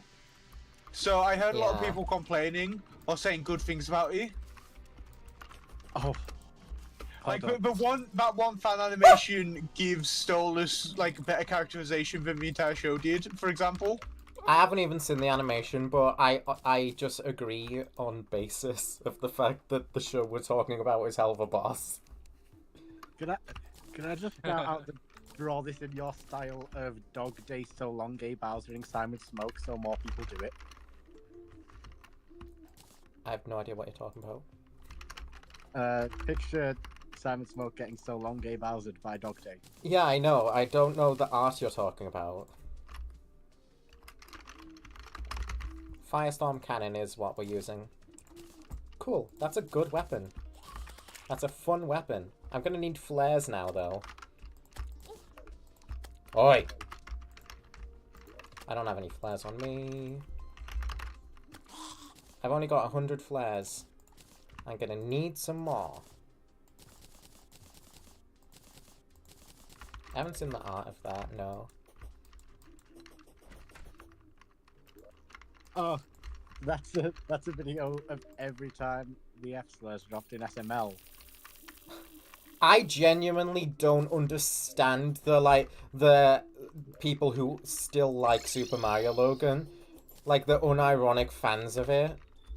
And even the ironic fans of it. Even the ironic fans I kind of don't understand. Because, like, there's... Anyone can say funny things or have funny bits. That doesn't... Yeah, I don't... A lot of the time when I talk about a tweet, I assume at least one of you has seen it because we're on Twitter a lot. But, like, a tweet got pretty popular from, like, someone like was like, oh, that's Super Mario Logan using generative AI, and then it got like 10,000 quote tweets saying that Super Mario Logan is like ableist and racist and homophobic, and Gen AI is where you draw the line. Okay, so yeah. I mean, most things like the Star Wars thing I only saw on... I didn't even know it was all on Twitter, but that makes sense. I only saw through YouTube videos in my recommended talking about it. Yeah. But...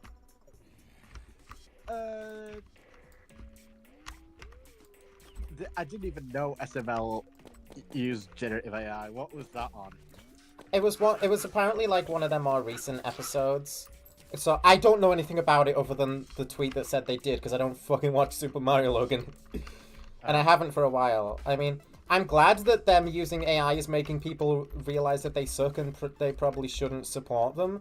But also, why did it take them using AI for you to realize that? After, like, every fucking thing else that they have done. Yeah. Racism to be human-made. Genuinely wish that Athos never happened, because it is largely Athos' fault that Mario Logan got popular again. I say this as someone who, like, fully acknowledges that they do occasionally sometimes have a really fucking funny bit. Yeah, I'll acknowledge they've done funny shit in the past, but they still fucking suck.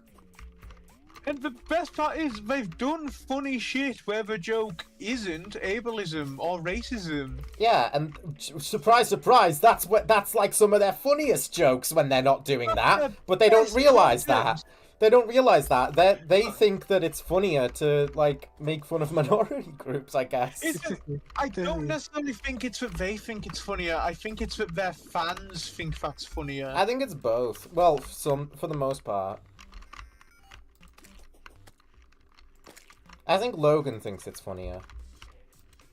This is a public call-out posted by account. Fuck Simon Smoke. I hit him so fucking much. It's annoying to ever draw. Dude, but he's easier to draw than Crafty. Now you need to perfect all one of the side details with. Fuck you! I hope you rot in hell! I really like it when people make call-out posts on fictional characters. It's really fun. Annoying Christian design ever. I fucking hate him with every ounce of my soul. He is a pain to draw. We should death upon this dragon. It's another part that's, like, made horse racing tests so fucking fun. Because like, the multiple, like, people who hate Jovial Merriment are so fucking funny. I saw some genuinely very serious analysis, which I think, more importantly than telling us why the people that win win and the people that lose lose, can tell us how they should be drawn in fan art, okay? And it's the idea that Jovial Merriment wins so much because they are taller than most of the others. Yeah. And that Cyan loses so much because they are too round, so there's more ways they can bounce in the wrong direction. Which means... Which means, if you are drawing Cyan, they should be the curviest of the horse girls by far. And if you are drawing Jovial Merriment, they should be tall and thin. This is true, and the fact that I haven't seen any chubby Cyan art on my timeline at all is really saddening to me. I need it now.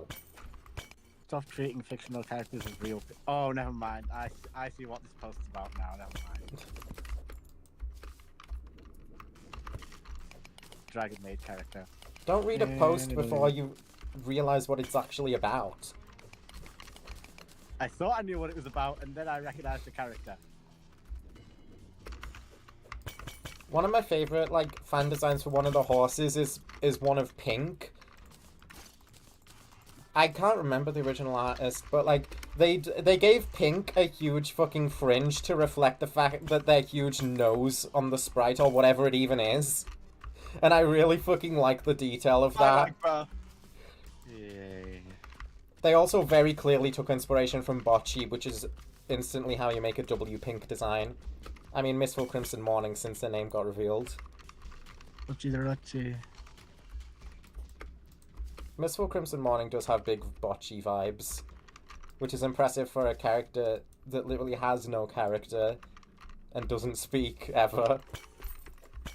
Their character is suddenly going backwards in the middle of a race to the very fucking beginning, because I don't know, they lost motivation or something. Fightful Yowie. I cannot wait until Bocce Rock season 2. Me neither. It's been too long. I still want to see the first season. It took them way too long to make a second season. Why didn't they do it sooner? They knew what the fans wanted. I've seen discourse. Oh, how long have I had this? Simon Smoke has dreads or a mullet. I think draw him however you want. Yeah. Like, the character doesn't distinctly have either of those traits because it's a fucking dragon. So you can draw him with either. People will legit argue over what hairstyle a non-human character should be given when drawn as human for like hours on end. I mean... And like, there's no right answer to that, but people will get so vitriolic over it. I've stopped caring about stuff like that ever since the Space Buns incident. Fucking years ago. Because that was when I came to that conclusion. God, that was a wild fucking time to be on the internet. But any time is a wild time to be on the internet. But my god, the fucking Space Buns incident.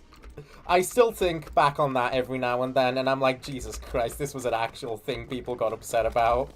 Every time I see discourse relating to a design's hair, I think back to that. Yeah, it's hard not to.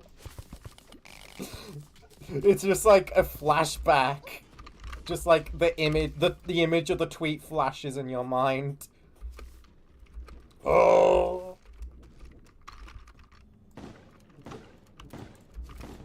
Oh. Careful. The demons are starting to show.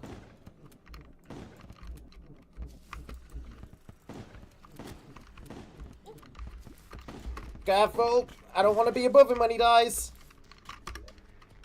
Speaking of No bone ash. dying, the last horse race test is tomorrow.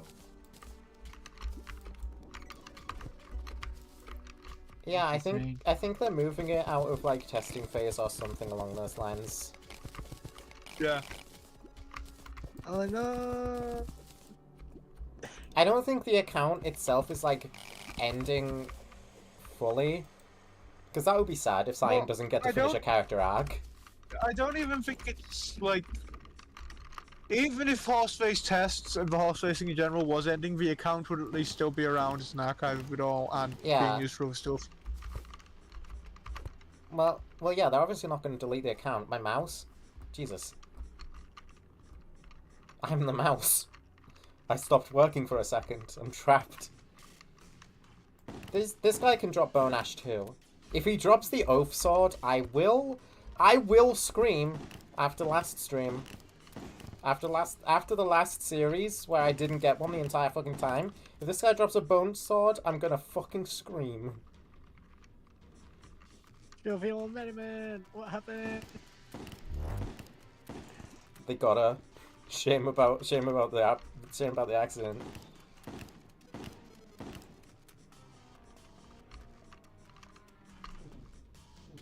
Oh, piss off.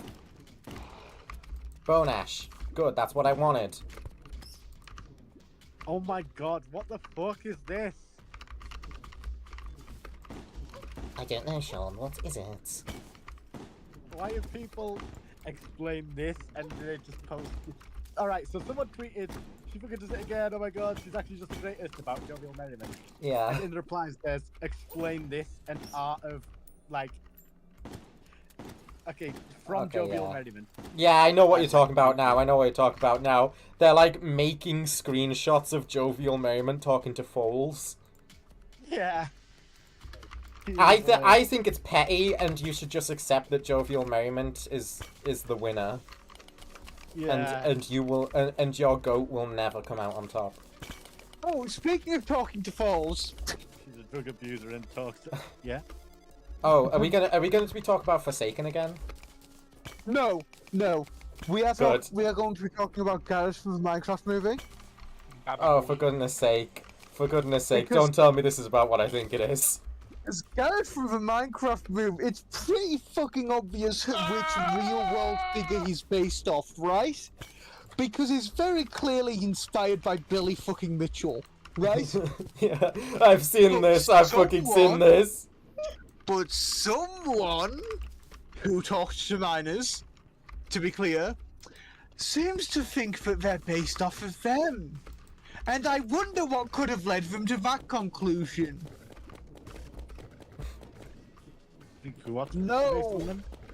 Garrett, the garbage Garrett man from in the the Minecraft Minecraft movie. movie. Doctor Disrespect thinks that Garrett is based off of him. He's based off Billy fucking Mitchell.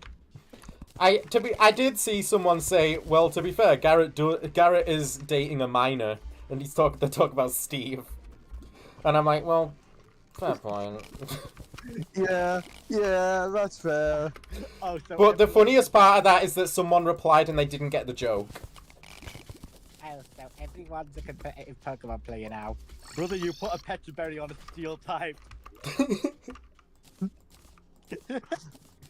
That reminds me of a competitive Mario Kart tweet that I saw. Someone posted a clip of them playing Mario Kart, and like they were switching to their rear view every fucking second. For a split second, they were switching to the rear view, and like everybody in the replies got pissed about it. And to be fair, the clip is completely fucking unwatchable because it's like a seizure. But then I saw someone edit it so that every time it switches to the rear view, it's one of the FNAF rare screens of Freddy Fazbear, and it just goes... it's a really fucking good edit. Oh no. I need to see that now. Demon Conch. It's in... Oh, you can't even fucking see likes on Twitter anymore because it's a shit-ass website, but I liked it. I should have retweeted it. So that there's less me talking shit to Forsaken people on my timeline and more actual funny shit on my timeline. I like that you can't see likes on Twitter anymore, because if my parents or my family just go to my account and started looking through my page, I would not like that. Oh I well. just don't like You. things on Twitter, usually. I like things on Twitter that I like. like things Wild that I like. concept! But a lot of what I like on Twitter is stuff my parents might not like me liking. So Molten Fury. Those things I like are just... I put them out. Well, I usually just retweet them. So... Well, Oh my God, my I just- counter to that would be asking your parents why they have Twitter and calling them losers. I just scrolled past to see That's Queen fair. tweet, and all it is a picture of Mr. Mime captioned "haunting."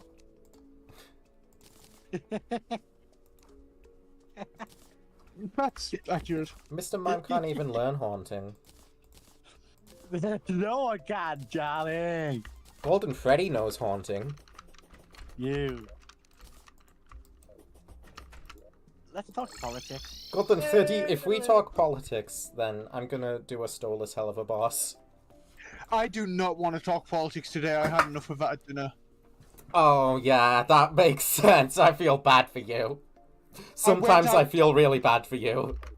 Thing is, I didn't even hate the political discussion because I was just kind of in the corner, but I was just listening while I was just scrolling through Twitter on my phone, and I was like, damn. All these politicians I'm having dinner with are talking politics for some fucking reason. I need art of Charlie / the puppet, like in a corner, and just captioned the listener. Or just like listening to Cassidy have a fucking full yap sesh and just caption it the listener. That's their dynamic. Charlie is the listener. You do not know hell until you have sat down for a platter of poorly made sandwiches and you are the only non-politician at the table. It's an interesting job. It's gotta be. Half of them don't even get paid. They're low-level enough politicians that they don't Oh my get a salary god, from is that them. a Forsaken reference? What? Oh, I get it, because they didn't pay artists. Sorry, you might be hearing that a lot from me recently. I got very upset about the fact that they weren't paying people. I saw your quote tweet of it where you were talking about how you made a game and you know... That got really fucked. That's like my most popular tweet ever, and I was not anticipating that. That got so much attention. It's ridiculous. I was not expecting it to, like, get the amount of attention that it got, because I have never had that amount of attention on Twitter. My most popular tweet ever was me saying that I don't want to commission any fucking artists right now, and all the comments were artists swapping their portfolios for me. We got two really huge mountains right next to each other. That's pretty cool. I found a thread full of hidden replies. Hope the hello shows up there. And all of them, the original author just says, pay me $8 to unhide this reply. Yeah, people do that all the time. They're like, PayPal me $30,000 to unhide this. But then probably because it's most of the time because it's a conservative. Yeah, but this it's like a blue shirt. 80 instead of 8. There's just one in the sea of 8 that says 80. Well, that one must have been particularly bad. Oh my god! I just got out of jail. Holy shit! 4chan died. Quote tweet: The Pope died.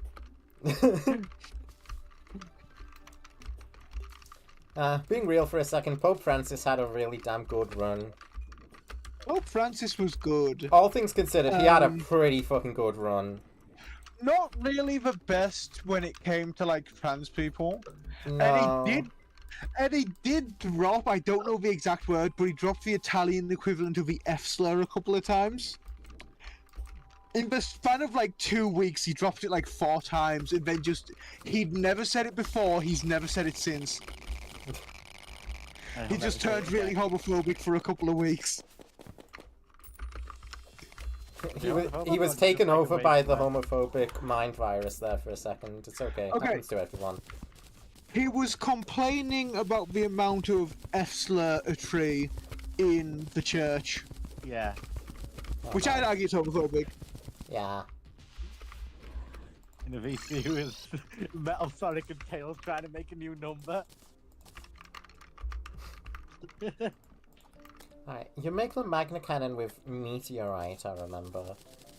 For a sec I thought it was Aerialite. That's not correct. So, let's make us some cool weapons. Magna Cannon and Opal Striker, if I can make that. I can't even make the Magna Cannon. Why can't I do that? Where is it? There it is. I need granite. How about the Opal one? I can make the Opal one.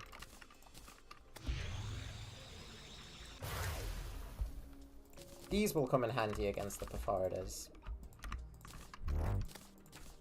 Now that I have introduced 2 Rokugani characters to the roleplay, I must introduce 2 mecha characters to the roleplay so that I may do some Toxic Yuri shit. Holy shit, they actually made a new number and changed how the things work to accommodate it. What the fuck? They changed how math. They adjusted it to math. What? What? Sorry, is this like an official thing that Tails and Metal Sonic are doing? No, it's like it's people in a VC with some horse guy. It's just Metal Sonic and Tails. They made a new fucking number. That might be one of the stupidest things I've ever asked. Whoa, is this like an official thing that Tails and Metal Sonic are doing on the official Sonic channel? Right? To be fair, Sonic's media managers do get up to some weird shit sometimes, so I wouldn't put it past them. the Sonic marketing team invented a new fucking number for Tails and Metal Sonic to collaborate on, that would be insane. It's the fact that it was Yeah, Metal Sonic that ticked me off with it not being real. Because Metal Sonic doesn't speak. Most of the time. They were doing Hale's Tube for a bit, weren't they? Yeah, Tails Tube was fucking fun. Which was Tails acting. I think it's still ongoing, Yeah, probably. but it was Tails acting as a VTuber. Yeah. I like that. I like that quite a lot. I think that's clever and creative. And I think if a big company wants to pay me to be a VTuber for Ooh. them and like be their mascot, I will gladly do that. Alright, we've got no arena. We got no arena because I was wanting to do this underground, but they've shown up here instead. That's okay. That is okie dokie.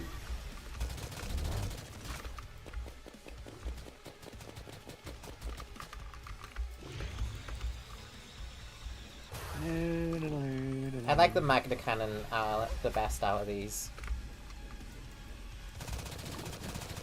This is just such a satisfying weapon to use. Motherfuckers who call Ranger boring have never used this weapon in their lives, I swear to God. If you're gonna insult a class, actually play it first. Because, believe it or not, all the guns are not the exact same. Damn. Now, I can't argue for the bows. I can't argue for the bows, but the guns are really fucking fun in this mod.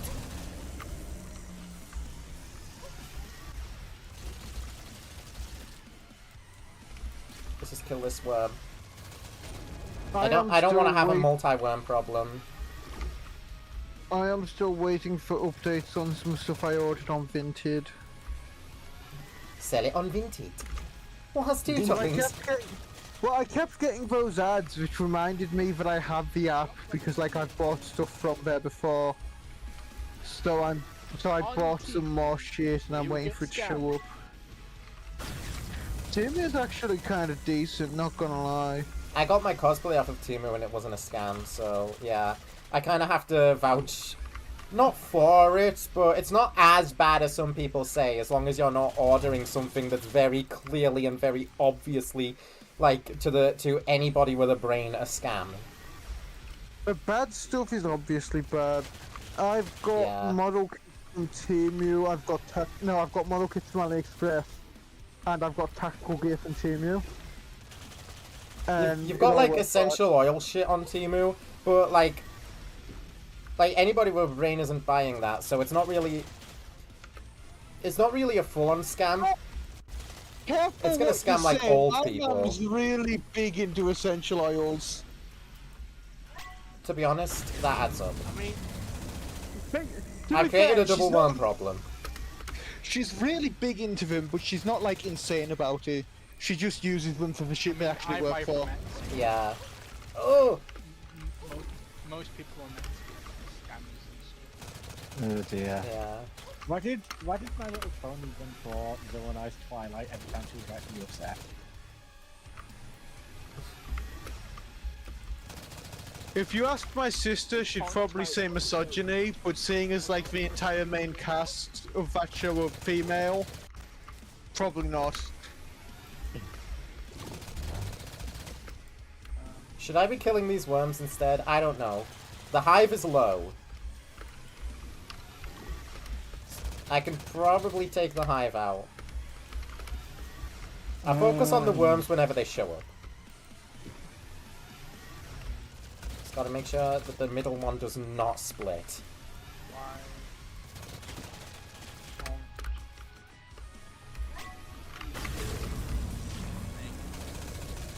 My sister's gotten big into media. Why don't people like me? It's the top search for that. Oh, they fled? The worms flee if you kill the hive. Okay, so that was the correct choice then. Cool. Very good fight.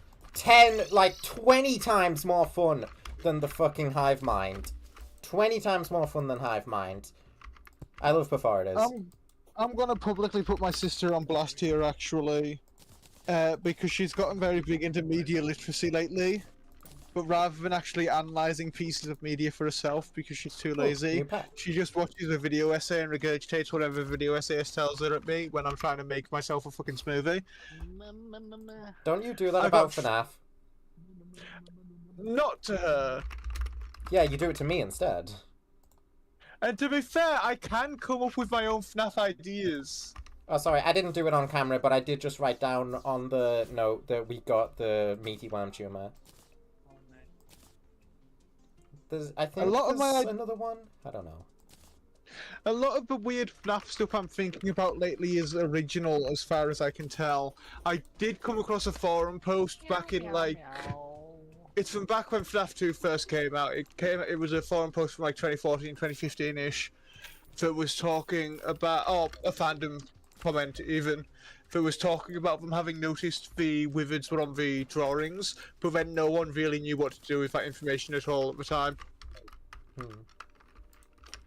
I think most people then just assumed that, like, Scott just wanted to use the FNAF 1 cast there. Maybe he made the drawings before he actually modelled the toys. Who knows? Maybe. Maybe. Like, that was probably the consensus back then. Nowadays, there's more theories about why that's the case. But nowadays, there's more theories in general. I didn't see Cassidy Crankchild being the logbook, being what the logbook was about until, like, recently. Yeah, and the logbook's fairly old now, but I think... Yeah. I mean, it's always been obvious it's two spirits talking to each other. Yeah, but we didn't know who. Yeah. Well, of course we didn't know who. That's what the logbook was trying to tell us. It just took us so long to fucking solve it. I don't know why, really. I Like, think in hindsight, it makes so much sense. I think the fact one of them was Crying Child should have been obvious from day fucking one. I mean, come on. Yeah. I mean, there's Crying Child shit all over that book, and that book is what gives us Cassidy's name. And also, if you if you believe that, there is a artwork depicting Cassidy in the book, but I don't believe that. I think that is just some girl being given cake by the puppet. I don't think it's Cassidy. Mainly because I don't think Cassidy is the receiver of Happiest Day. Yeah, I don't believe that either. It makes no sense for her to be the receiver. If the girl getting the cake from the puppet was an intentional Happiest Day thing, then it would make sense.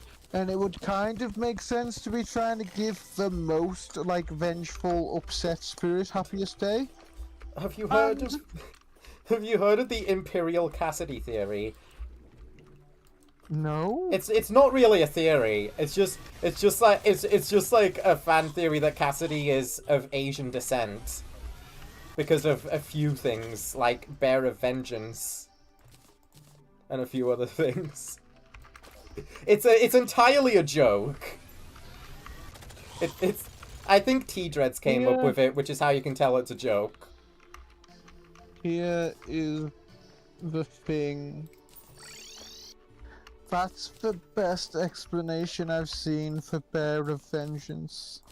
Bear of Vengeance is probably about Cassidy. I don't think it has anything to do with the fact that Cassidy may or may not be Asian. I think it just has to do with the fact that she's vengeful.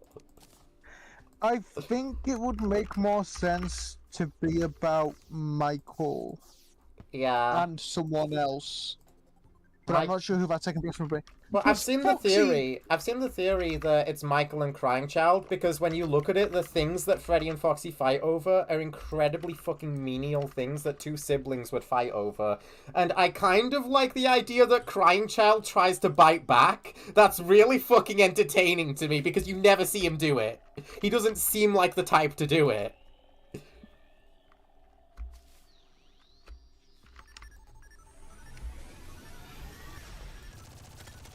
And then Mangle is Elizabeth, I guess. Because Mangle is in Elizabeth's room. And also because who else would it be? Okay, someone here thinks it could have been the one you should not have killed versus William and UCN. Yeah, that does kind of make sense if you go off, like... Hold on. Oh, I disagree, because they think William's a fox. Well, yeah, it's the Bear of Vengeance. I don't think it makes sense for William to be the fox because he keeps winning. I think. Well, yeah, if you go, well, yeah, but that's like the same thing where if you beat like 49-20 and you get that Golden Freddy cutscene, like the theory that that's Cassidy like continuing to throw shit at William, but he keeps beating the knight. So you know how William hit like a stump with the Toyota Corolla? You could have said possum and tie it to Into the Pit.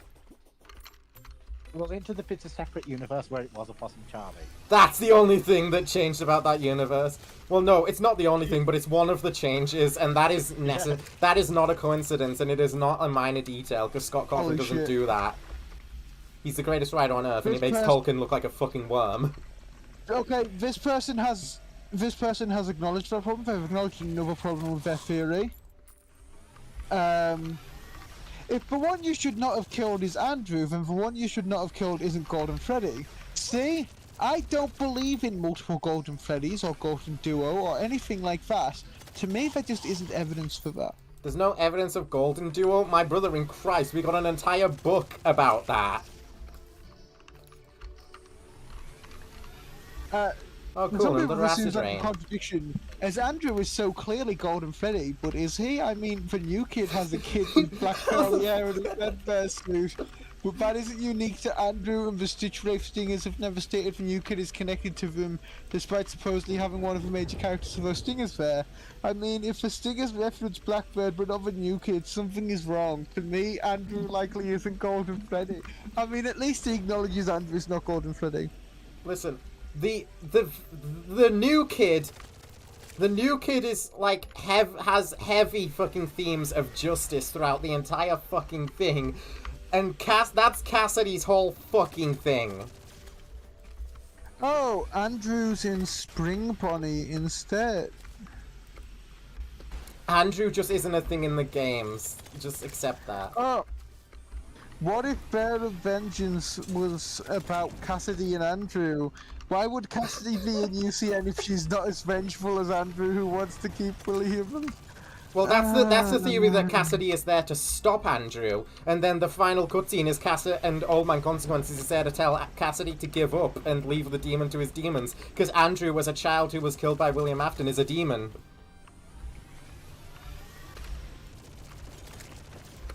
Listen, I could talk for all day about how fucking stupid people who believe in Andrew games are. But it makes me angry, and I'd rather not. I like to think that a lot of the stories are canon to the games, but that's just because the ones that can fit just are nice to expand the world. Yeah. Or you could believe in Fright's fiction.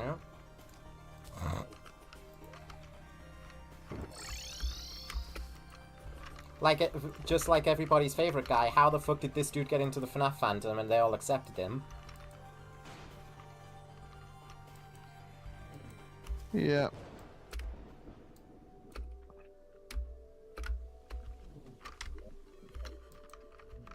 Little disappointed in, like, pretty much every FNAF theorist ever for that.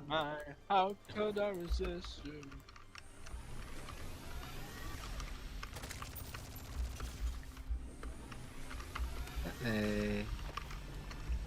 Because, like, I was looking into it, I was like, everybody fucking likes this guy. There's no way he's the same dude, but he is. So why the fuck do they actually like him? There's gotta be more to it. Surely they don't just, like, choose to ignore the fact that he talks to someone, right? I mean, I don't think they're aware. I know T-Dreads knows that they had a past with Chris Chan. Because they've mentioned it on podcasts before. I think everyone knows they had a past with Chris Chan. But I don't think Wait, it does literally say in their pinned tweet. know all the details. Maybe not. Maybe that's it. I don't know. It's genuinely confusing to me, everything to do with that guy. But since he's part of like the group of a bunch of popular FNAF theorists, I just kind of have to put up with him. Because in a lot of videos I watch from other people, he's just kind of gonna be there. And I just kind of have to accept that and listen to him. I watched them a lot when they were... because I was getting a bit invested in the Christian saga. I wanted to see where it was going. I've never gave a fuck about that. That's It feels That's so valid. fucking parasocial and online to like give that much of a shit about Christian. But like, I was wondering because he was the only one really doing like updates regarding like the court case, and and this is a fucker that I have seen repeatedly get away with like repeated hate crimes, repeated sexual harassment, repeated sexual assault, and publishing all of that publicly on the internet for everyone to see him do, right? Yeah. And they just kept getting away with it, and finally they're going to jail. So that's the reason I was so invested in it, right? Right. And then Gibby doxes a 19-year-old for the crime of exposing Christian for being a rapist scumbag, and gets him sent to a fucking insane asylum. I've never seen And this then before. everyone just pretends he didn't do that. Yeah, that's the part I don't understand. How the fuck is he prominent in the FNAF fandom if that's a thing he did? I don't even know. And why isn't there even like a single person ever mentioning it? Anything talking about that is purely within like the Christian side of things. Nobody in the FNAF space seems to know. No one really... I don't... For all its faults, the people interested in Christian have like standards regarding how they want their content creators to act, right? For all their faults, they at least have that, because it's basically it's basically the Prime Directive from Star Trek, right? You can watch and you can document, but don't interact with fucking anything. And Gibby broke that one rule. So people give a lot of a shit over on the Christian side of things. Yeah. Because they have spent so long just watching Chris and going after anyone who fucks with them and making sure that everything they do is just as public. Why? And then Gibby... They think that if someone like Chris, who's like very obviously... Yeah. I don't want to use the word a menace to society, but given they, you know, filmed themselves committing hate crimes and publicly posted it You can proudly, basically just boil it down to they're not a good person. they're a menace to society, They're not, right? They're a bad person. That's the most you really have to say. Just they're a bad person. Because we get the gist of Christian. I don't find it entertaining. Some people do. I more find it horrifying than entertaining. Yeah, that's the part. That's like another main part I don't understand. How is anything to do with this man entertaining? I mean, it's like true crime, I suppose. You know. Well, I don't understand true crime either. Me neither. Can I? So, like, all in all, I don't fucking get it.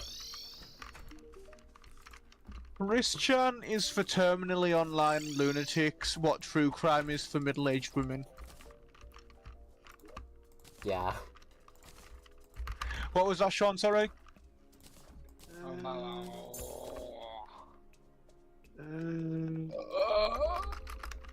Did you already forget? Yeah. Oh dear. Right. I can't be bothered getting more feathers, to be frank. So I'm not picking up aerialite armor. Sorry. I think I could have just said what I was trying to say a lot quicker if I just said the FNAF fandom have no standards regarding their content creators. Yeah. There's an aerialite bubble and the corruppuccino that I can get from the Oracle now, I think. I'm pretty sure I can get the corruppuccino, because it's the hive mind alternate to what Perforida drops. Yeah, Corruppuccino summons a tired hive-mind in its family. Yeah, this is definitely a Calamity Paint reference, the tired part. Now, what about the Aerolite bubble? Yep, there it is. A duo of aero slimes. Nice. I'll keep the Corruppuccino on me right now. Oh shoot, it gets like a little worm around you as well, like a tiny devourer. That's cute. Now let's mark them off. Corruppuccino, which is there. I'm not farming the cursed lockpick until later, because that's going to be a lot of fishing. Is DA Games still in shit? Yes. I don't think that they're going to get out of it at this rate. There's still not been a response about anything to do with that at all. I'd rather not talk about it either, because it's a fucking mess, and it got a lot of people upset. Yeah. It's been going on for like 2 years now. You think there'd be something coming from it by now? I think they think that if they ignore it, then it'll go away. I think that explains the FNAF fandom's project perfectly. Problems. Yeah. I think that explains the FNAF fandom's problems perfectly. Not just with their content creators. I think it explains their problems with the lore perfectly. If you just ignore a bit of lore long enough, it goes away. No, the reason I choose to ignore lore is if the lore is fucking shit. Example, Ditophobia. And that's why headcanons exist. Ditophobia doesn't change anything, though. It changes the... It changes the integrity of FNAF lore. Sister Location did that already. It did, but... And so did the existence of illusion discs. It did, but I also choose to ignore that. For the sake of it not doing that.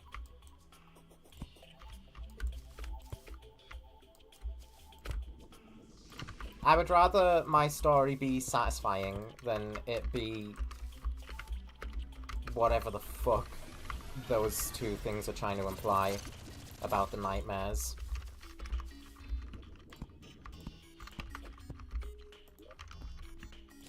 If you don't want Crying Child being the one going through the FNAF 4 nights, then that's fine. Just make it Mike. You don't need the whole fucking gas chamber experiments thing because it adds absolutely nothing. I think there's one way it might maybe contribute something. Nah. And now hold on. I'm not interested. That is, from my perspective, as if FNAF night segments take place after William observes strange shit with Fredbear, from obviously his kid being in there, but before the MCI/Fun Times, I think it kind of makes sense as being the earliest example of his experimentation with that shit. It feels like an incredibly elaborate setup, though. I think it's an elaborate. I think part of that though is that it would be so early on in his experimentation process. This is like the first thing he's doing. He does not understand the actual process yet. He thinks the fear plays more of a role in it than it actually does. I know, but it still makes the nightmares lose so much integrity when they're just like props going around rather than manifestations. I mean, they still are manifestations of his fear. They are, but like, you've got this as well. Along. And we already kind of knew from Nightmare that they were, like, there was something physical there. Yeah.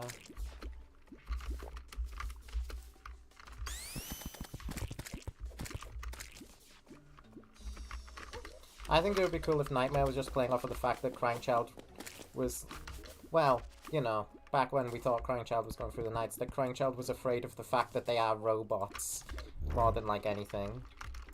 But the thing is, while that would be cool, it wouldn't make sense with their weird, more I don't want to say organic looking because they don't really look particularly organic, but you know what I mean.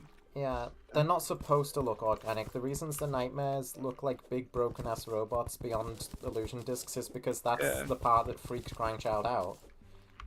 I'm mainly thinking because they're weird because they look far more like animals than the animatronics do, but Yeah, they that's still are natural. very obviously animatronics. Yeah, animalistic animatronics. They don't like. Why does everyone say Markiplier's tiny? He's taller than me. You're tiny. I'm average. A lot of people around me are taller. I like being shorter than people, but I'm not short. Huh. 5'7" is about average, right? 5'7" to 5'8".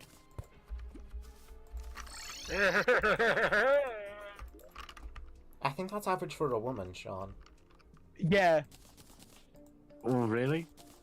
average for men is like 5'9", 5'10". Fuck, are you kidding me? Globally, the average male height is 5 feet 7.5 inches. Okay.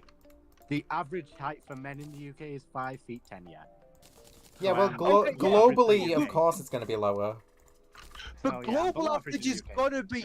The global average is gonna be a lot lower because you've got shit like the average height for Asian men being like 5'5". Yeah. You can't yeah. use the average global if you're in the UK. You should be comparing yourself to the UK average. That's why I read both. This might Yeah, sound the this might average- sound weird. This might sound weird what I'm gonna say, so I'm gonna say it like jokingly. But like, is there a law reason that Asian people are like shorter on average?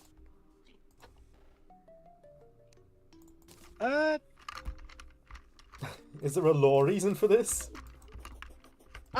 It's It's probably more complicated than I'm like prepared It to could understand. based on several things like nutrition in the East is probably one of many factors. I don't think that's the case. I think it is just a coincidence. Because their nutrition is different. Yes. And genetic Well, factor. It might just I- be based on I how don't- long shorter people have been in the East. I guess so. It would be like more of a genetic thing. I don't. The main thing is, I don't think it's. I mean, there was a lot of stuff. If you look at like feudal Japan, there was a lot of stuff that impacted crop yields, but Yeah. for the most part, it I won't was say it's like poor nutrition. rare. I'd say it's like different nutrition and much more on a biological side than actually like external factors. I mean, I think it's coincidence because a lot of shit in Asia at the moment is smaller. Like Asian elephants are smaller than African elephants, for example. And Chinese alligators are smaller than American Maybe alligators. I thought you were... I'm so terminally online that I thought you were going to say Chinese allegations. Allegations of Cassidy has never beaten the Chinese allegations. Oh my god. It could also be. Oh, it could right. also be that at some point they evolved in the tropics, which would have made them shorter. Sorry, but going on the Asian Cassidy thing again, like the name for the Bear of Vengeance being Cassidy theory is called Samurai Cassidy, and when T-Dreads heard that for the first time, he thought it was about Imperial Cassidy. Shout out to me being short-ish. Well, I wish I was think as shorter. well is that Europe is more far north than a lot of places in Asia are. Because you tend to find animals, humans included, get shorter the closer you are to the equator. They also get shot. To be fair to T-Dreads, Samurai Cassidy is a fucking stupid sounding theory name. Yes, it is. I'll get It shot. very much is. November 5th, 2042. Mark the date. What was, like, the name of the theory, like, confuzzled killers, or whatever it was, where, like, it's literally just the theory that the animatronics are going after you because they think you're William. And I'm like, yeah, that's a theory? And why is it called, like, bewildered killers or whatever? I kill bewildered people. Tonight you'll be... Like, it's like bamboozled killers, like William has bamboozled the children. Which, yeah, he kind of did, but that is such a stupid way to put it. And Apparently, a lot of people like the idea of Asian Cassidy and have for a few years. That's fair. It's just the fact that it's just the theory name Imperial Cassidy that makes it sound so funny. I mean, as far as I'm aware, Cassidy's race has never been confirmed, just that they're No. a girl with, like, long black hair, right? None of the races of the MCI have been confirmed, no. You can do with that information whatever you want. I've been...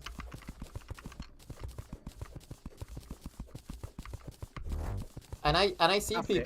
people make MCI, like, people make the MCI all kinds of, like, what's the word? Like, not races, the other word, it's slipping my mind. Demographics. Demographics, sorta. Yeah, that wasn't the word I was looking for, but means pretty much the same thing. They all mean the same thing, but I've lost the actual word I was gonna say. Happens all the time to me. Ow. What was that saying? The point you were gonna make? Eh?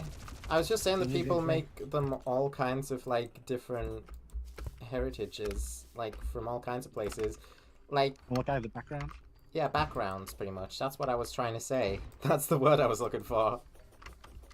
Now, I will say the most common depiction I see is all white. Yeah. And, like, and here's the... I get that because it's fucking Utah, right? Yeah. And Utah that is was, like... Hurricane Utah is such a weird fucking place to set FNAF, by the way.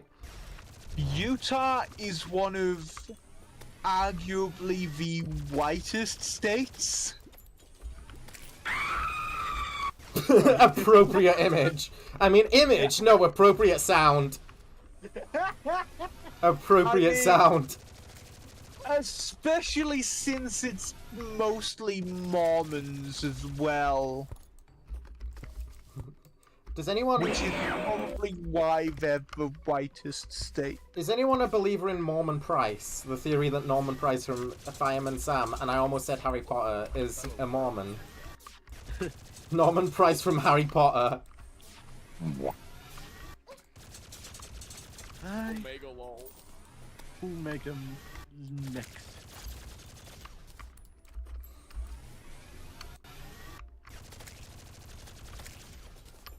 I'm gonna make a new theory called JJ Rowling. The theory that in the FNAF universe, JJ was the one who wrote the Harry Potter books.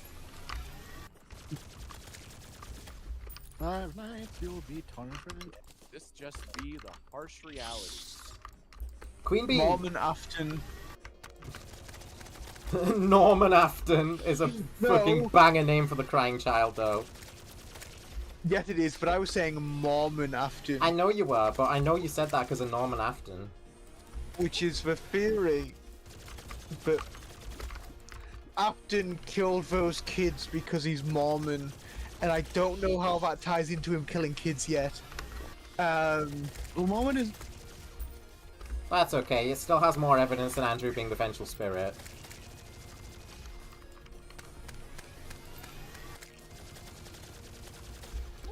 I'm gonna be Okay, dealing no, with I'm not these gonna guys go for a there. while. You probably shouldn't. I don't even know where you were gonna go, but you probably shouldn't.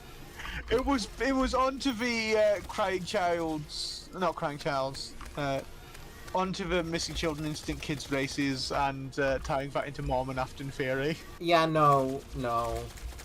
I don't think William killed the children because he's racist. I think he did it because he's a fucking psychopath. Yes, we yes, don't I don't think need he to give him did. another reason.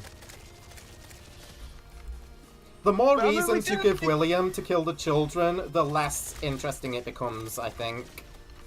Well, I mean, we don't need to give him even one reason, I don't think. Yeah.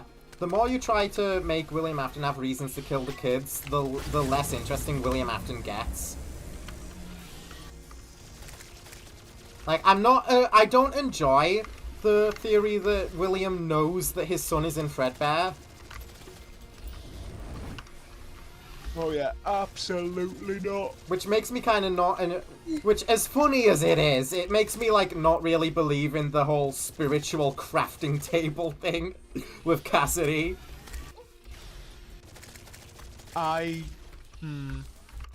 T-Dread's probably only mentioned that in his video because Unwithered Truth made that the thing in his FNAF 1 rewrite, where William Afton just straight up tells Cassidy that before setting off the spring locks that his son is in there with her, and he wants her to put him back together.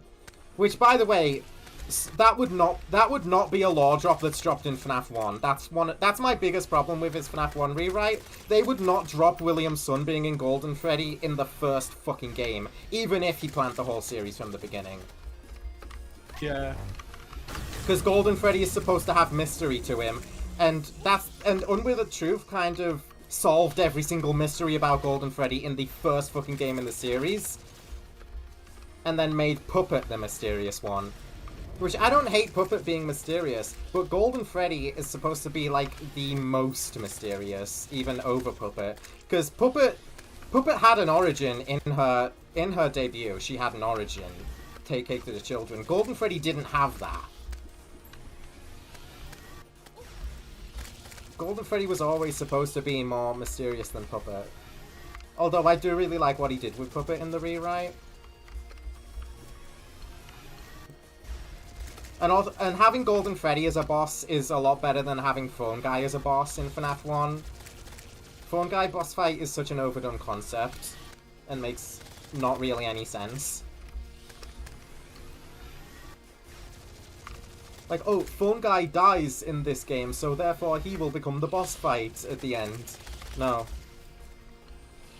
And I don't really enjoy a Golden Freddy boss fight to begin with in the first place, because Golden Freddy is always an Easter egg character in FNAF 1, and I prefer him with that role, rather than being a full-fledged boss.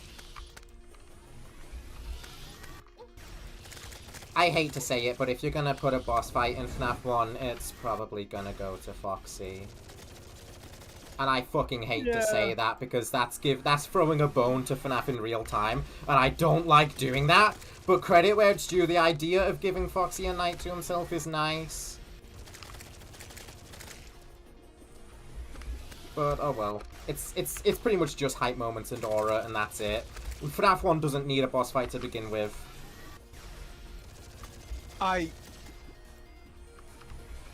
hate this hype moments and aura shit. Type shit. So fucking much. Are you fucking kidding me? Every single playthrough. Okay, well, she's dead. I'm fighting a second one now, I guess. Honestly, that's not a bad time for the second one to come in, but how did that even happen? I don't know where the second lava was. Oh well. I can fight a second Queen Bee.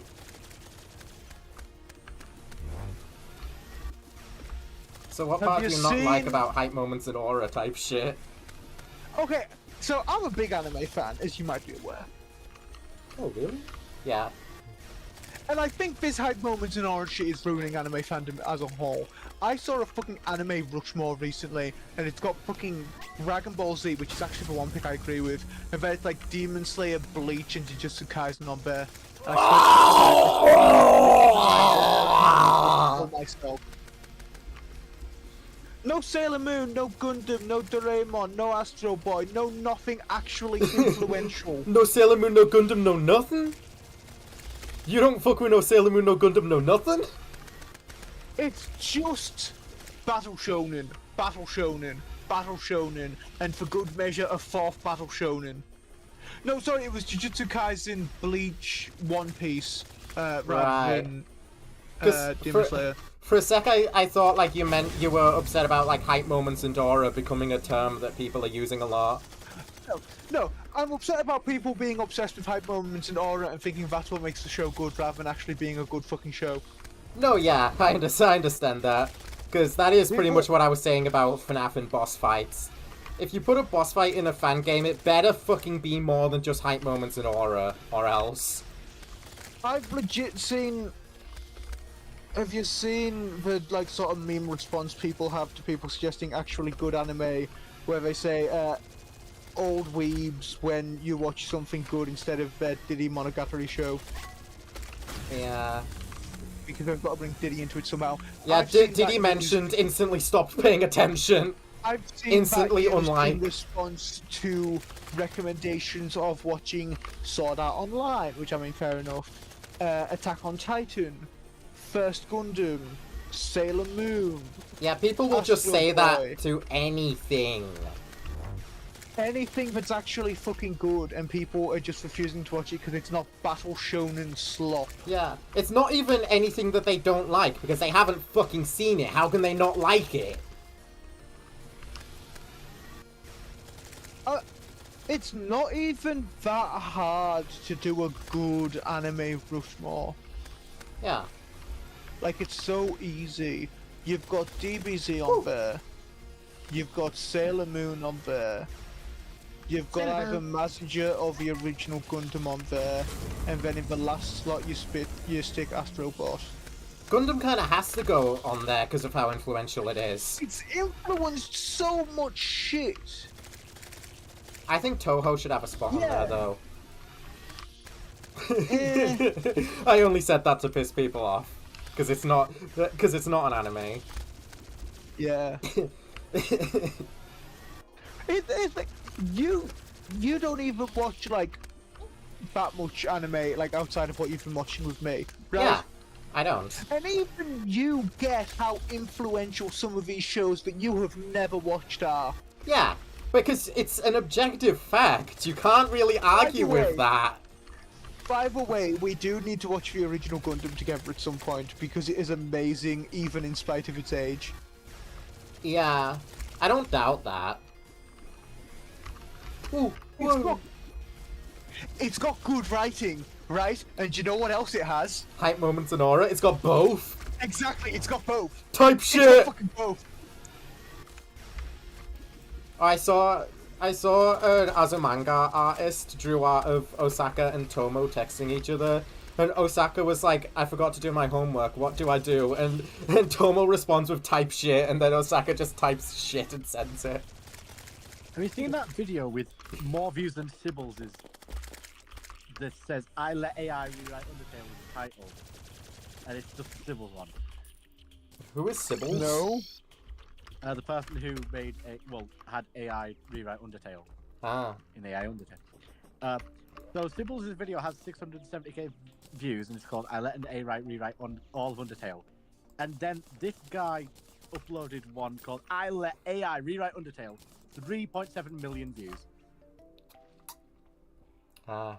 So it's one of those things where they put in the title "I did X" and it's someone else's fucking work that they had no part in.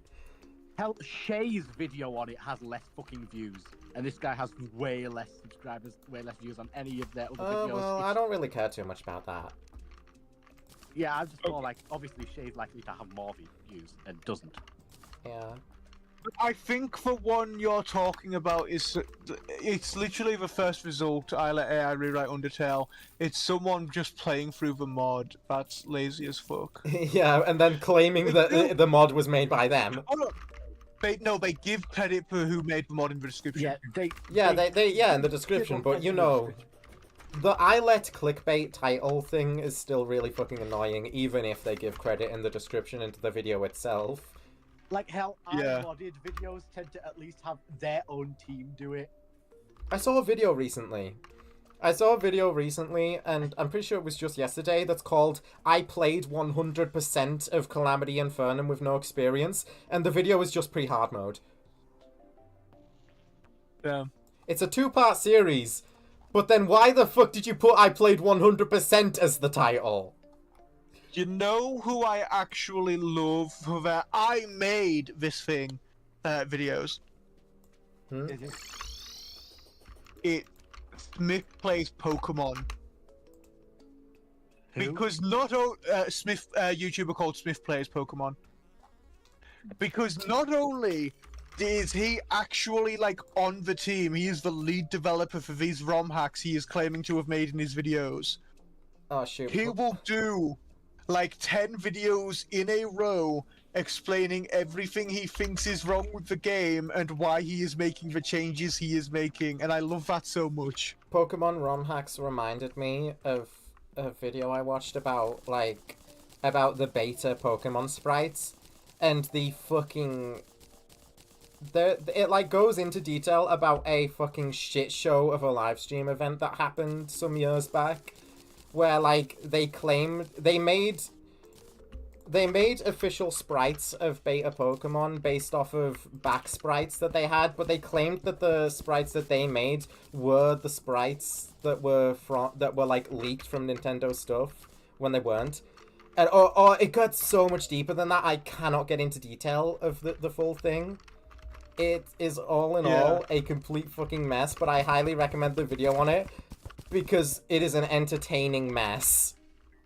I don't know what I've searched to find that video. Search. I think the video, or at least, this is at least the thumbnail. The video was called "Nintendo Doesn't Want You to See This Pokemon," which is a really fucking stupid name for it.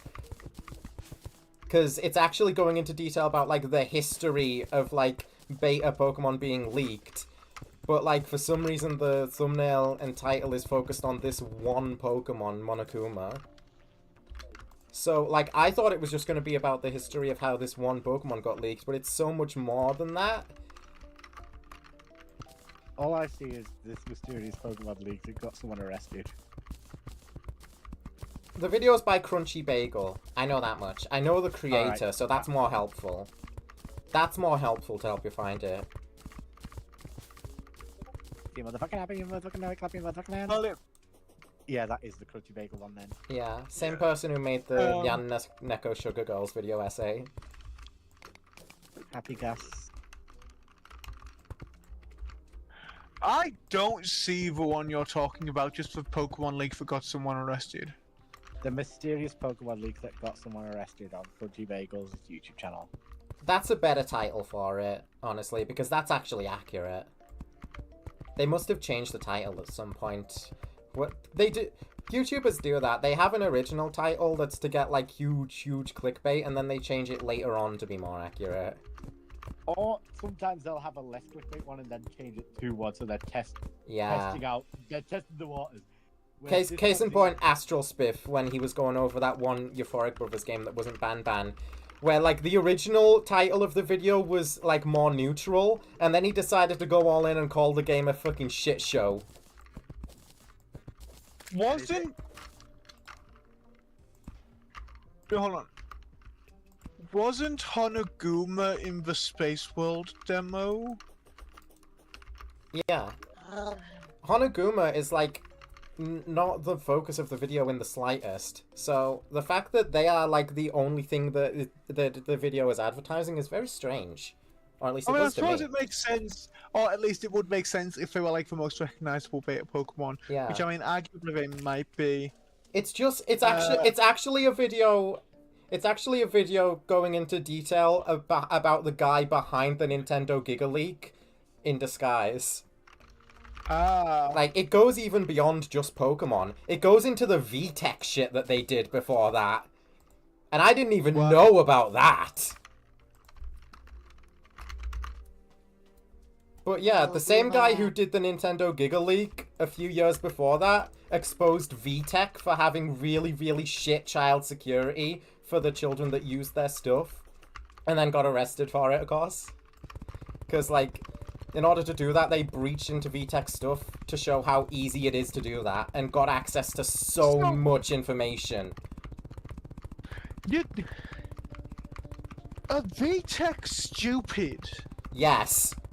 You is the shouldn't easy go answer after... to that. If someone does that, you shouldn't, unless they're like publicizing all the private information, you shouldn't go after them. You should be like, okay, here's a shit ton of money, tell us how to fix this shit. Yeah, they didn't go... They didn't publicize the information.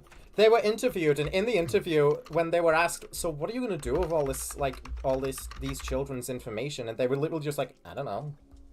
I don't fucking know. I've got no use for it. I just did this to prove how easy it is to do. Yeah. Unfortunately, that's how a lot of these sorts of things end up happening. Yeah.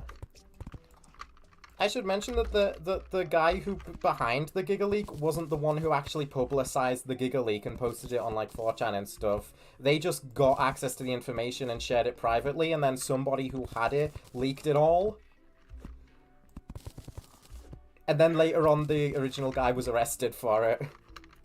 I think Again. shit like the Giga Leak, though, you should be publicizing.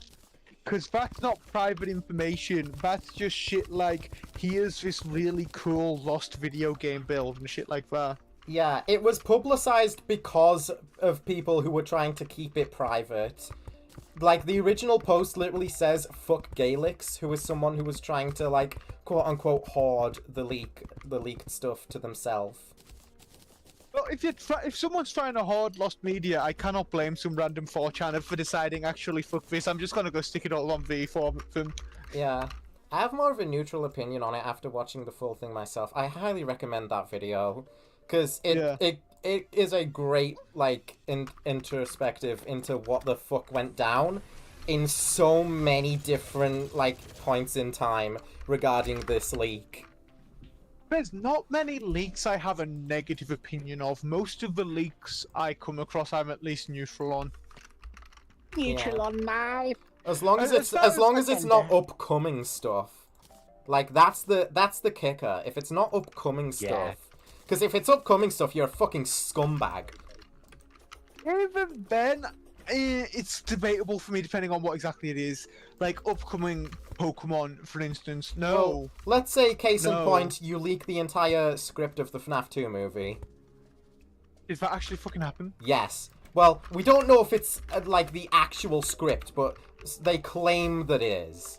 And they leaked it. They leaked it because people were upset at them on Twitter, and they crashed out and leaked the whole fucking thing as in response to that. They were a beloved figure and leaker in the community before they did that. Now, not so much. How do we think PokeLeague season's gonna go this year?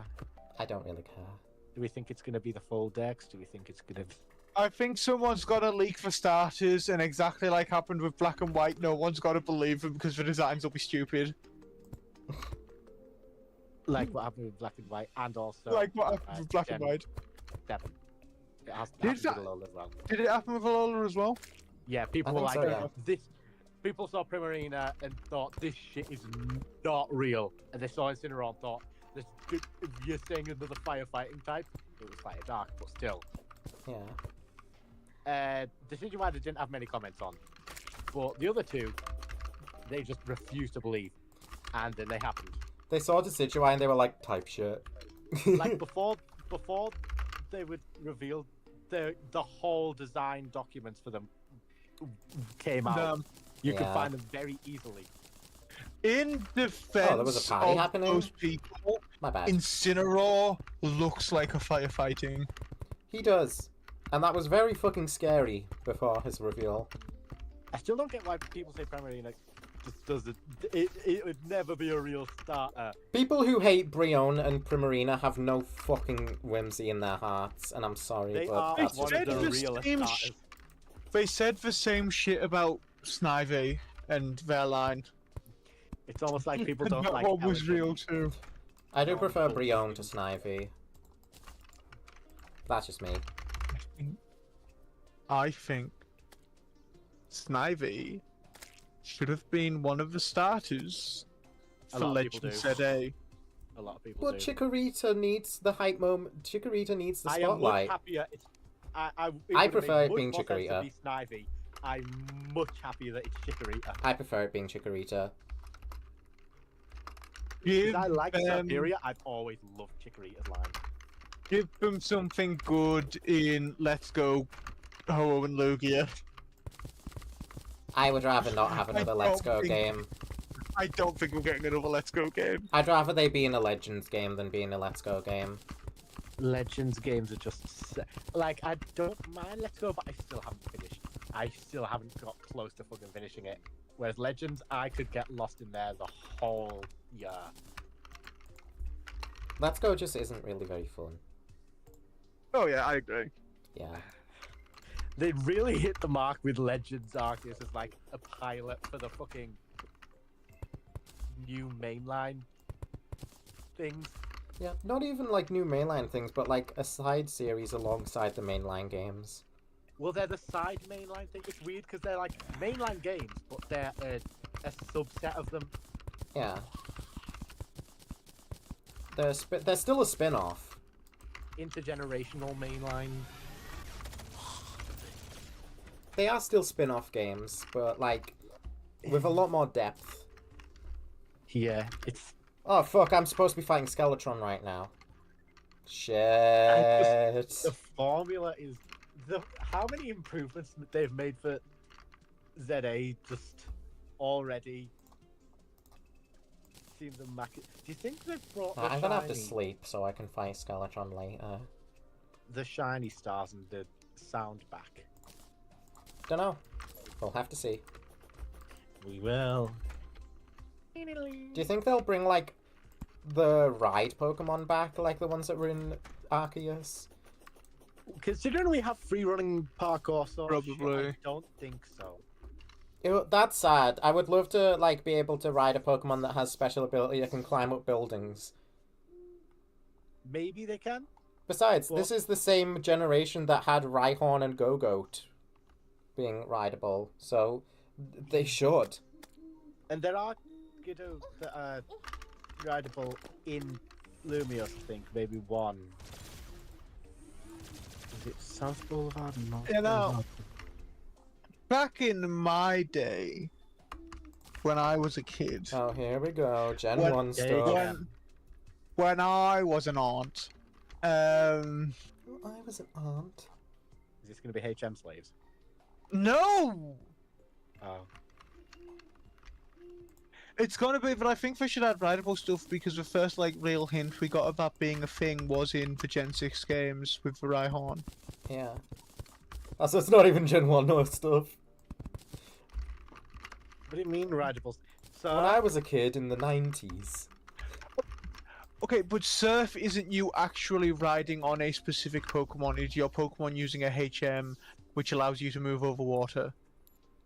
yeah. Yeah, and then it Like that and, is and then it different to the transforms. rideable Pokemon mechanics in future Yeah, games. It rather transforms than into riding indistinct shape. Unless it's Yeah, rather than Lapras.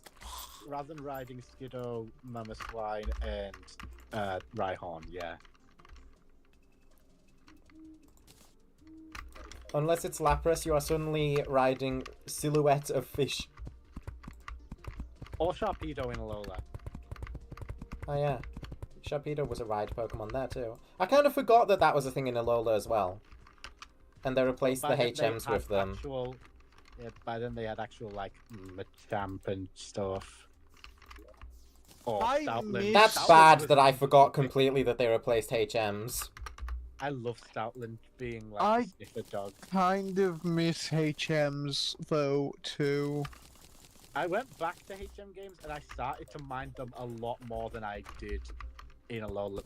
Like, it was difficult to figure out who to give stuff to and Yeah. which moves to replace. Gen Even 3, though it's if I one remember move each. correctly, was like the worst for HMs because it introduced shit like Yeah. Waterfall and stuff. And it all has so many required ones. Yeah. The only HM that really sucks as an attacking move is Cut. Even then, it's not awful.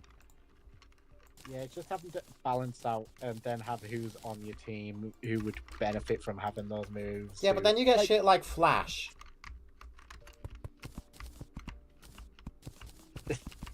Okay, true, but Flash is basically optional in every game. It is, but it's a lot more annoying to go through without it. I think Flash is definitely the worst thing because Cut's decent early on, and by the time it stops being decent, you don't need it anymore because you've got fucking Fly. Yeah. As for figuring out who to put them on, I never really had much issue with that. I mean, if I'm using a flying type, I want them to have a powerful flying type move, which Fly would be, though it does require a turn of setup. Same with water types and dive. It requires a turn of setup, but it's powerful. Waterfall and surf are both decent on whoever your main water type is. Yeah, at least Waterfall is a really good physical move. Fly is not really the best flying type move. There's way better options, so having to take a slot up for Fly is kind of annoying. It's not the best, but it's good enough. It's and I serviceable. Think it works well for... I mean, it works well the same way Dig works well, for instance. In that it's good because it makes you invulnerable for a turn before you get to hit. And I think Fly's definitely better on Pokemon with flying as a secondary type. So they don't necessarily learn as many good flying type moves. Yeah. Like I used Fly a lot on my Charizard, for instance. Yeah, but there's a lot better stuff you could put on a Charizard than Fly. I mean, yeah, but I want the type coverage and I need it for the HM, so I might as well because it's decent. Yeah. I just obviously. I gotta sleep until the next night. Is there anything else I could do? I guess I could farm Wolframs. But yeah, Probably gonna do that. the Alola Ride Pokemon. Do you even remember all of them? The Sharpedo, Machamp. Nope, definitely not. Stoutland, Mudsdale, Well, you probably do, but I don't. Charizard. Because of course. Charizard can't catch a break. Catching strays every single time he's mentioned. There's Tauros. There's Lapras one as well, I think. Lapras is one. Yeah. Yeah. Naturally, Of course though. Lapras was one. Lapras is like the mascot of Pokemon you ride on when you're in the water.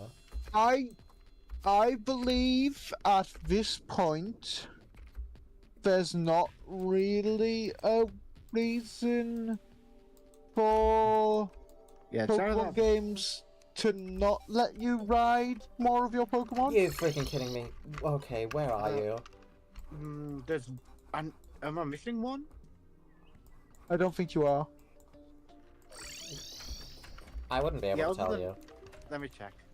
Mantine in the minigame. Yeah, but that's only gonna when you're shoot going you between islands. with a gun. Like, it's not... Give me this and fuck off. I mean, other than Mantine, I don't think you're missing one then. Yeah, and then that would also, on the page for not registered in the ride page, it's Mantine and either Solgaleo or Lunala. I guess those count. They're different, though. I like different. They are different, because you ride them in a different context, in a different minigame entirely.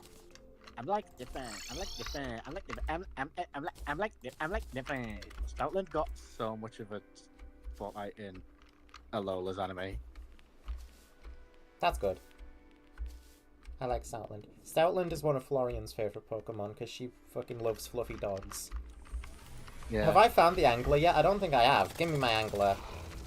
There we I go. remember when Stoutland died. Oh, I gotta kill him now.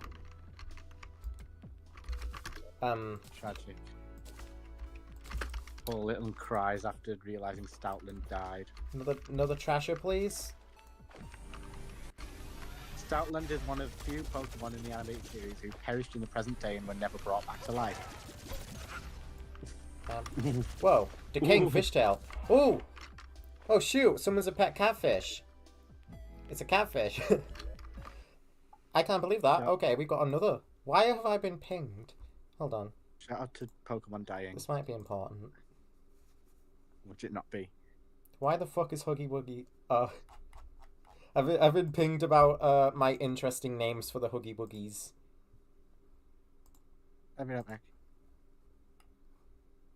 I said I'll leave Discord.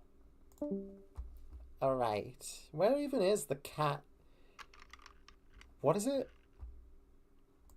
The frick did I just get? Decaying Fishtail. Where is that? Fucking creep crap with a fucking creep. Aye. Where are you pinged about them? Decaying. In a server. Cannot find decaying. You fucking idiot! It's right there! I can literally see it! I'm smarter than Control F. That's when you know you've got fucking issues. Anyways. Oh, have you heard that Netflix announced another live-action anime adaptation? No. What is it this time? Kakagurui. I have no idea what the fuck that is. It's the one about gambling. Still don't know what that is. Well, it was a manga and then an anime about gambling, and Netflix have got their grubby little paws on it, and now I want to die. Well, now I'm farming trashes. Not really what I wanted to spend my time doing, but I gotta get that fishing rod. Okay, here's one. Good, good, good. Die. Die, bling bling boy. No, he's getting away. Get him. Get him, you stupid fuck. He's gonna end up drowning himself.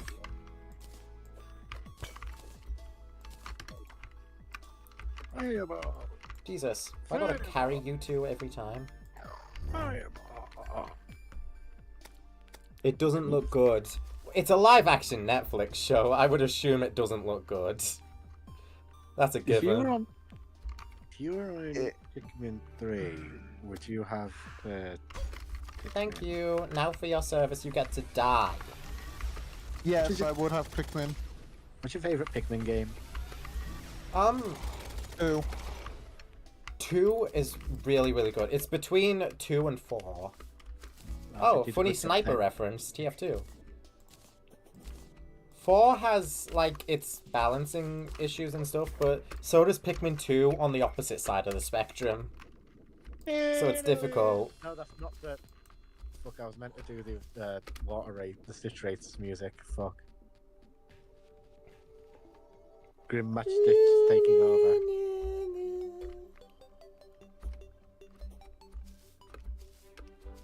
Do the mobile game ad music.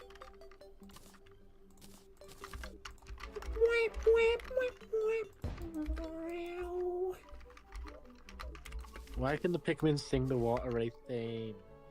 Because they want to fuck with you. I love them for it. Johnny Test the Angler has arrived. Oh, so they can be called Johnny Test and Bling Bling Boy. Good.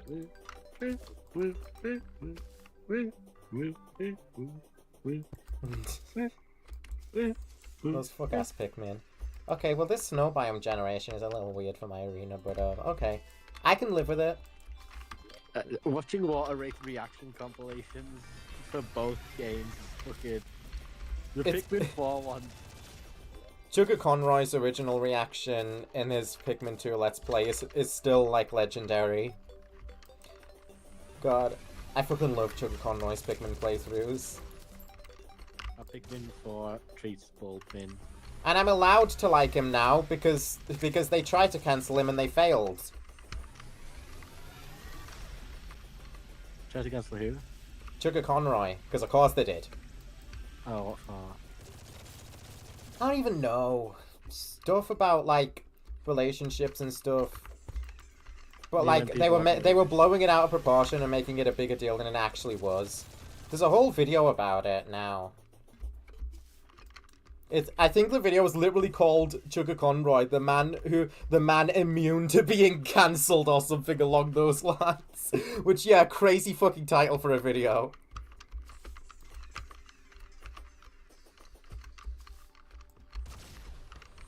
Where are my Wolfram guys? Y'all got any Wolfram guys? We got slimes. Cool. Because I haven't got a single Wolfram pet yet.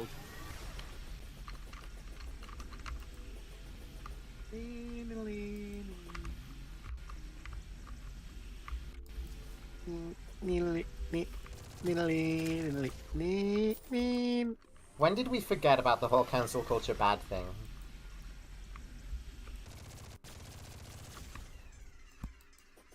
I don't think people did. I think people just have a more nuanced view on it now. Yeah. But, like, seriously. Like, They're still trying to cancel anybody and everybody. the shit we do with, like, I mean, name someone we don't think. I mean, we were doing it earlier with Gibby, right? Yeah. That's cancel culture. That's what we were doing. It's just we just so happen to be doing it to someone who deserves it. Yeah. It's just the name. The name for it is dumb. Just like cancelling. It's such a dumb term. Well, yeah, it's.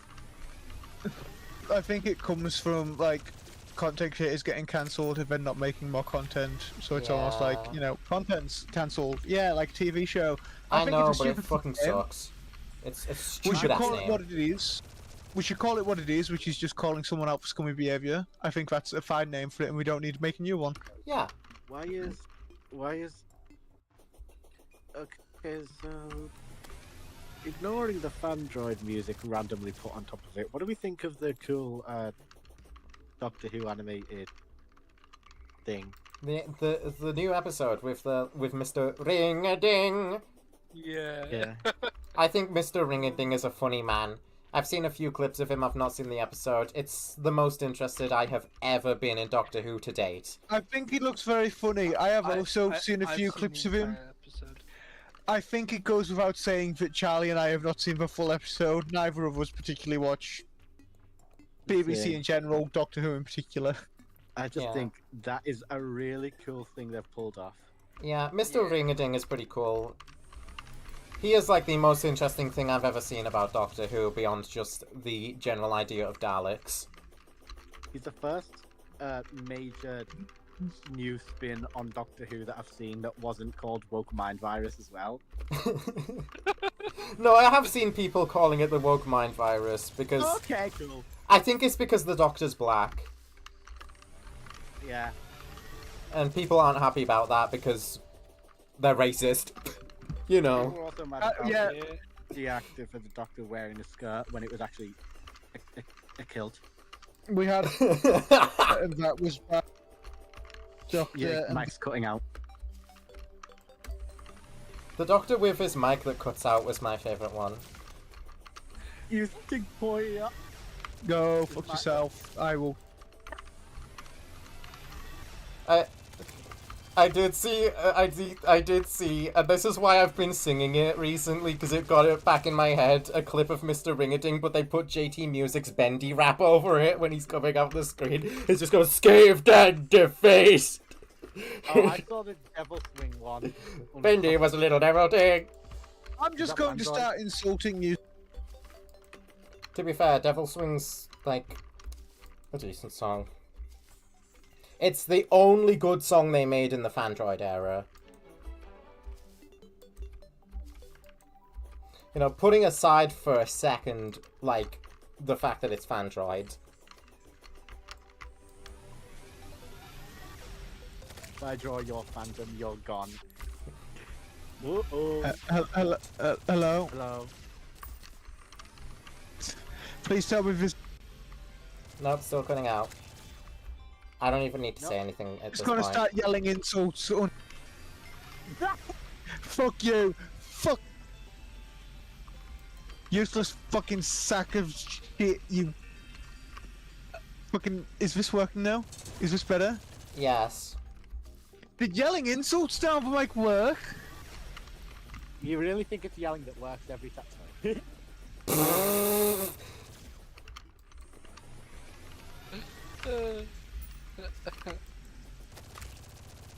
Man, there's been a disappointing lack of Wolfram enemies this whole time. That's the whole reason I didn't sleep through the day. Man, there's been a disappointing lack of me yelling at people this time. There's been a disappointing lack of you roaring. There's at been a people. disappointing I, lack of Daisy. Do you want me to yell at people or do you not? Oh, Roar at people. have you guys seen the Gaslight District? I have not yet. Still. Unfortunately. Do you like it? Eh? Have you? Do you D- like Did you? What did you say, Sean? Did you or did you not? Not yet, unfortunately. Oh, not yet. I did like it. Yeah, it's got a very interesting thing.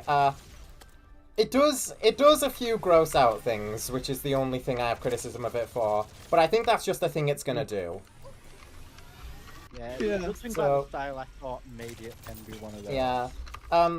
I will say, content warning, there's a toenail thing. Oh, I might give it a skip. Yeah, skip the toenail thing, the actual premise is interesting. They just also have an ingrown toenail in it. Why? Because I guess they thought it was funny. That's some It wasn't very SpongeBob funny to me. SquarePants type shit. It literally Well, at the very is. least, I hope Gaslight District can can contribute to the defetishization of gross out humor. Yeah. I do really enjoy the characters in it. Particularly, like, I do have a favorite character, and I do like the characters. I just wish... I just wish the toenail thing wasn't in it, because Jesus Christ! Is it the one character that doesn't Yeah, speak English they've and already instead made speaks merge another with language like characters. Russian or some shit? What? I don't think there is a character in that, like that in Gaslight. I'm making fun of you for liking Doll and her being your favourite. Why in the hell would you make fun of me for liking Dawn?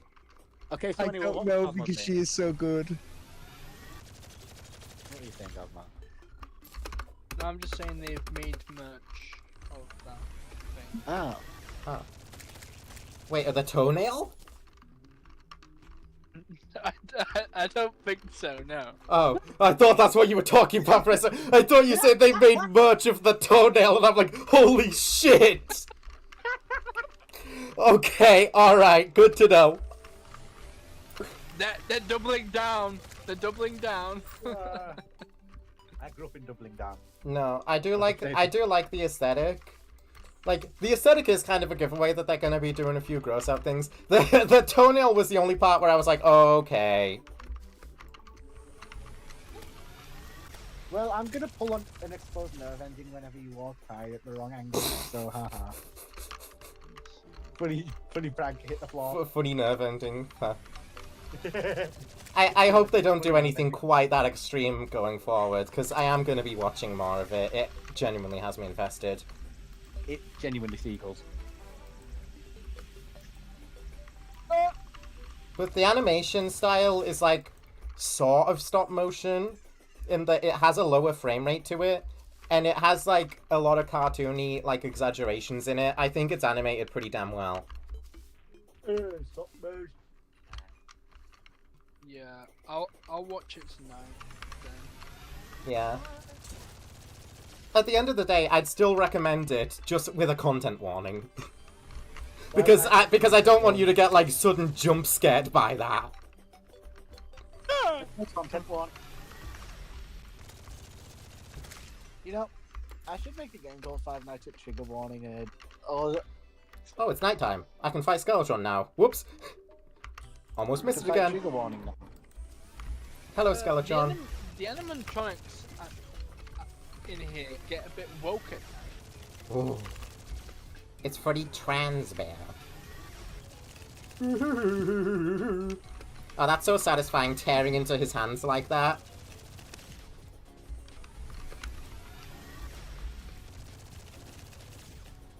Uh-oh, here he comes. One thing I think you'll like, I don't want to spoil it, but, like, I don't want to spoil anything, but, like, it's a thing we've talked about before, that, like, a lot of people do shit with the 7 deadly sins, nobody does anything with the virtues. I do actually know of one. It's a tabletop role-playing game. 9 minutes that ago. does it. I do actually Yeah. like to play with the. I have been playing with the virtues for myself and hope to. Yeah. Gaslight District has stuff with the virtues in it, I'll say that much, and I appreciate that about it, because nobody ever gives them attention over the sins. Not even me. I fully intend to explore the concept of heavenly virtues in Heaven Sent storyline. I've got to. I've already done the sins, I should do the virtues. Like, they deserve it. Oh, that might clash with the server then, is how I. No, no, no, no, no, no, no, no, no. I mean, you can take the sins, I can take the virtues from the server, maybe. Yeah.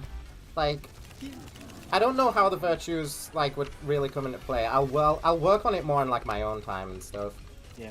Whereas I think I have some idea for them in context Yeah. of the server and my own separated storyline.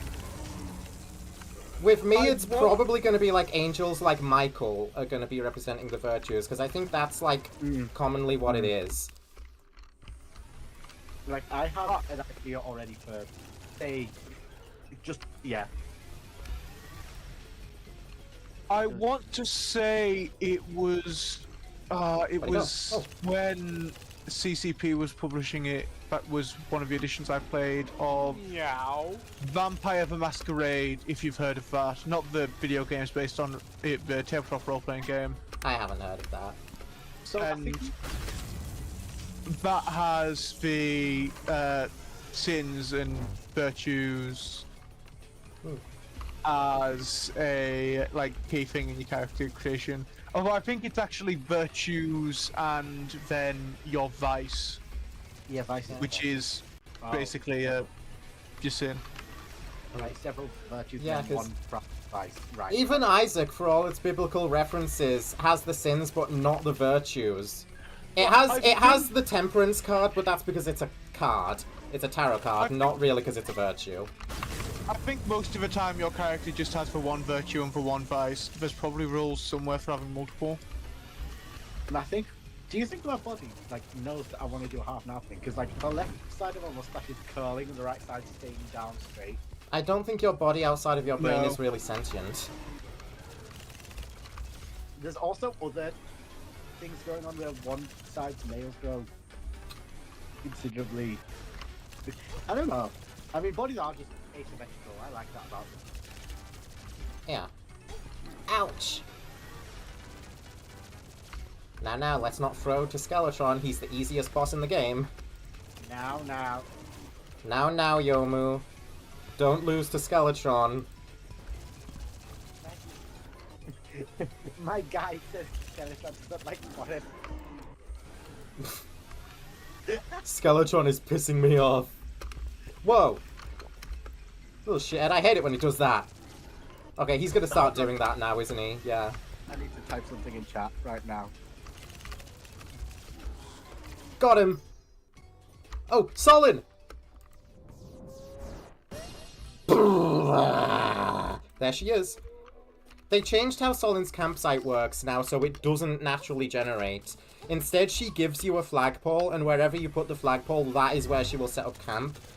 And I feel like with all the issues that, I and so many other people had with her camp, that is a much better way to do it. So, I gotta give props to them for changing that.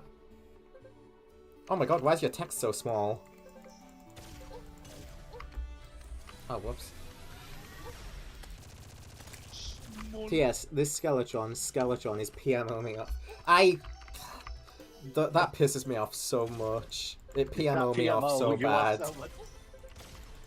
Alright, here, have some time, Solin. Goodbye. I gotta go to the Abyss now. PMO's world. Actually, I'll go to the dungeon and then after that, I'll call stream. I have nice it. That's what me. I don't know what keeps you away from bad luck means. Probably makes you big look. It makes you a looker. The looker.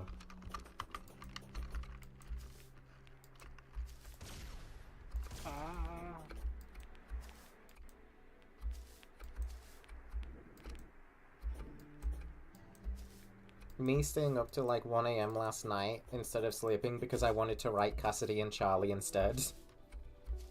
Type shit. Even though I'm writing. Yeah.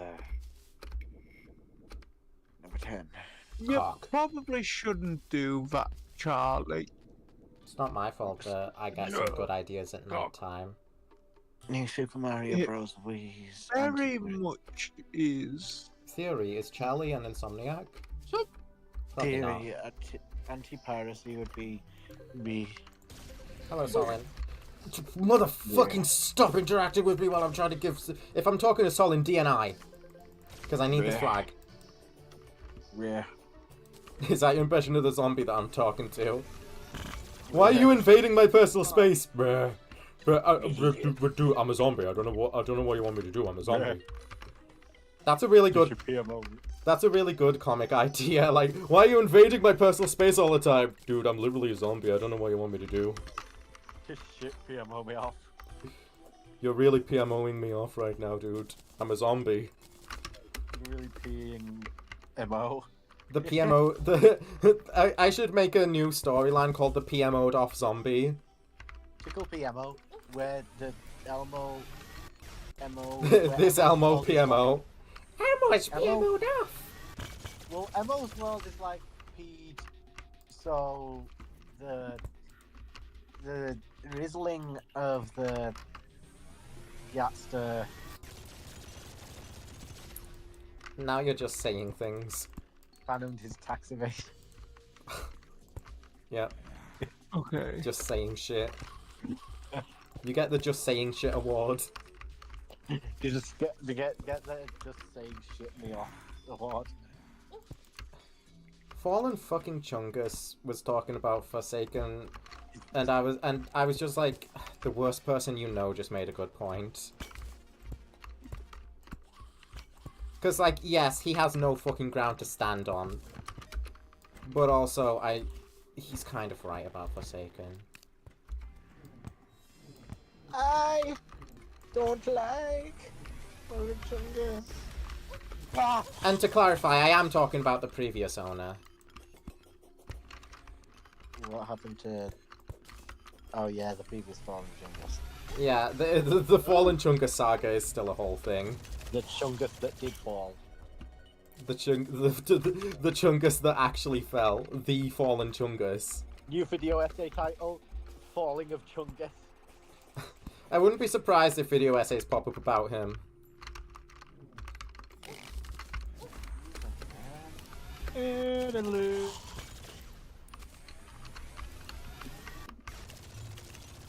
Fallen Chungus! I'm dead. Me when I learn someone's a man and everything about them starts to make sense. This is actually really harmful. Why are we normalizing hatred of men? Jovial merriment is source filmmaking. What could this mean? What could this mean? Misandry is real. Misandry is real, guys. Misandry is real. Men are oppressed too, guys. Totally. Now, I don't doubt that misandry is a real thing. I just like making fun of people who get really, really upset when people say stuff like kill all men. Kill all men.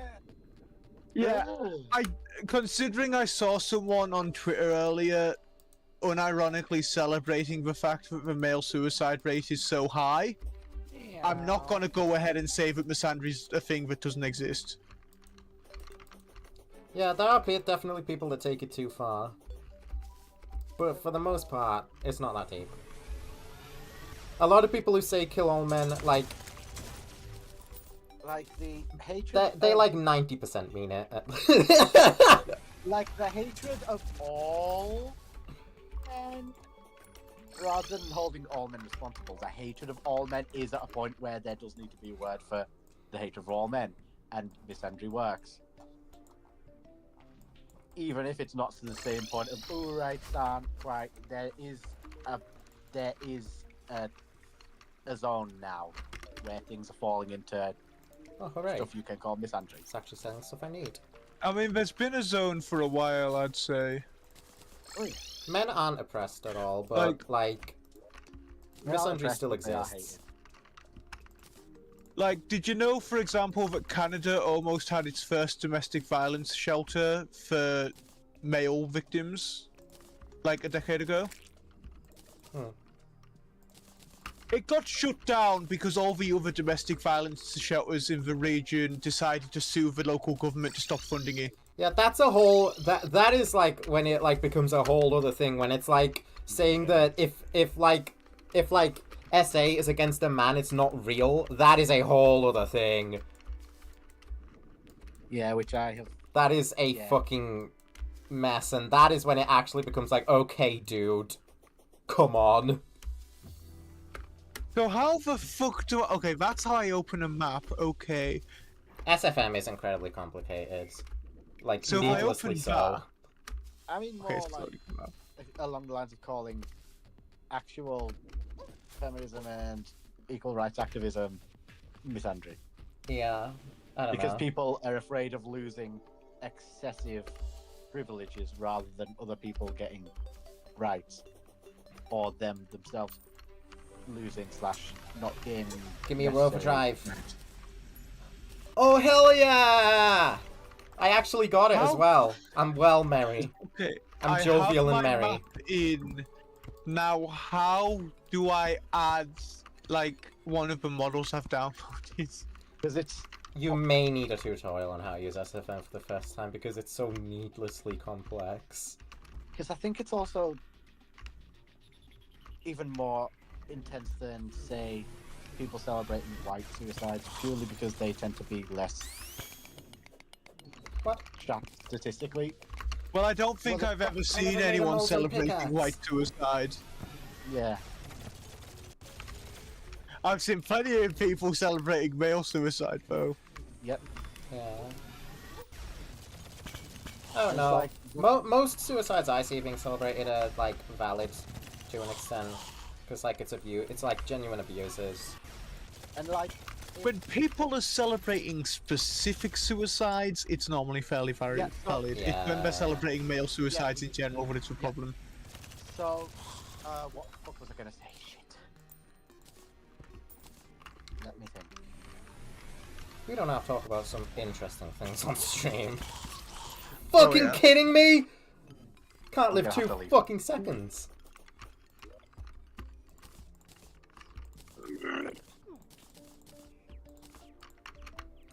Give me a Phoenix Blaster.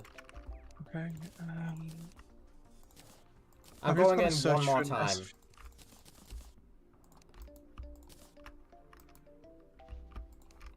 One more time, I'm going in.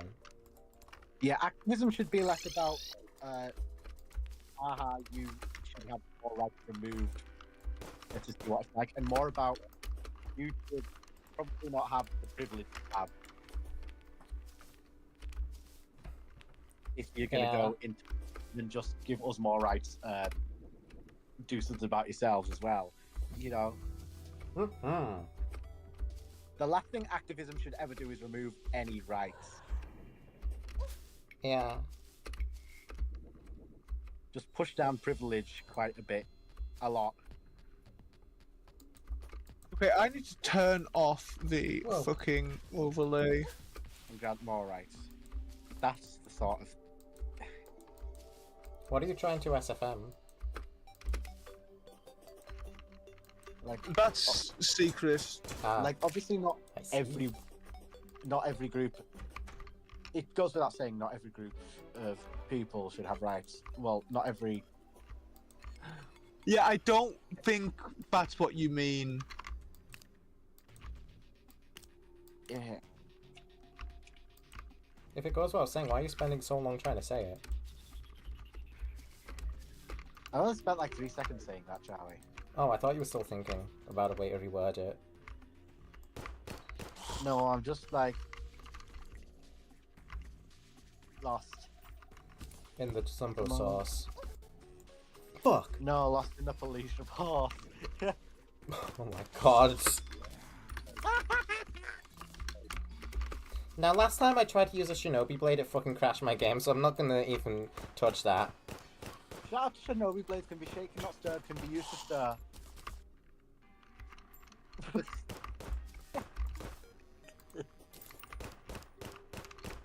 It can be shaken, not stirred. I don't, Oh, I don't even I remember wa- how it came about.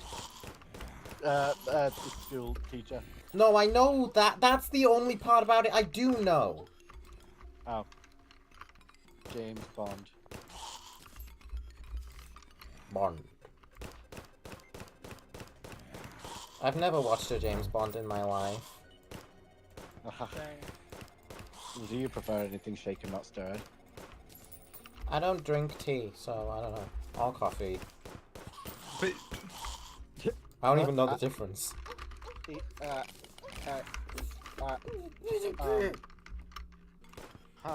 Ha! Yeah, that tracks. What you said just tracks. You What? just said tracks. Yeah, What? shaken not stirred is For tea and coffee, referring right? to a cocktail, Charlie. Really? I thought it was like coffee. Well, I don't drink alcohol either, so how the fuck was I meant to know that? That is the only line What? I don't know from the movies. Are you telling me that the only thing in this chest is a single fucking blue moon? Shut up. What about a red moon? Red, red moon. Well, that's in the sky. Well, so are blue moons, but you don't get blue moons in Terraria. That would be interesting. What would a blue moon event in Terraria be like? Blue. Yes, but what would it do? Blue. It would be blue. Why so blue? I'm Lapis from Steven Universe. Suck my best character. My best character.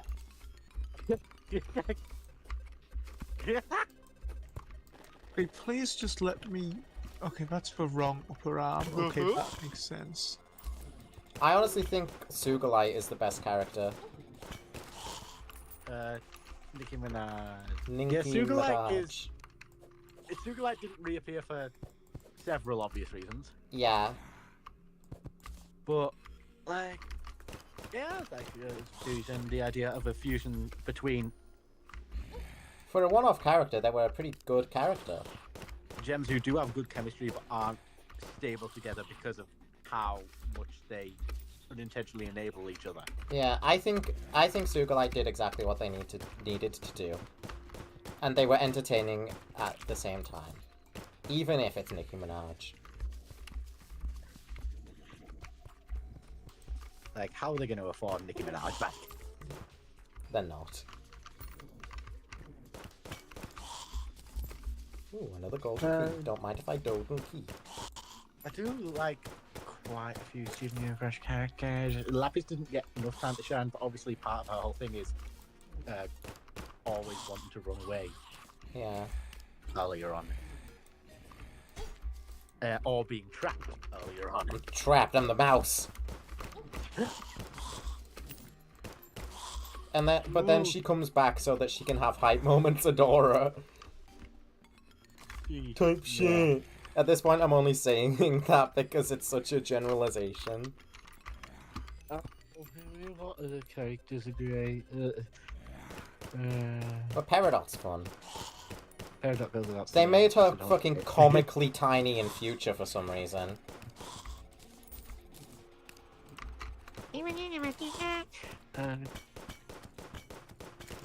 Wow, guys, I think the diamonds were written perfect. I think in future they leaned fully into Peridot being like a creature. I like the concept of the diamonds and each of their I'm Zen. issues was I'm a Zen. great start point. Not enough cobwebs! When has that ever happened? I guess now. I don't have enough cobwebs to make the necro armor. Oh well, I will focus on that next stream.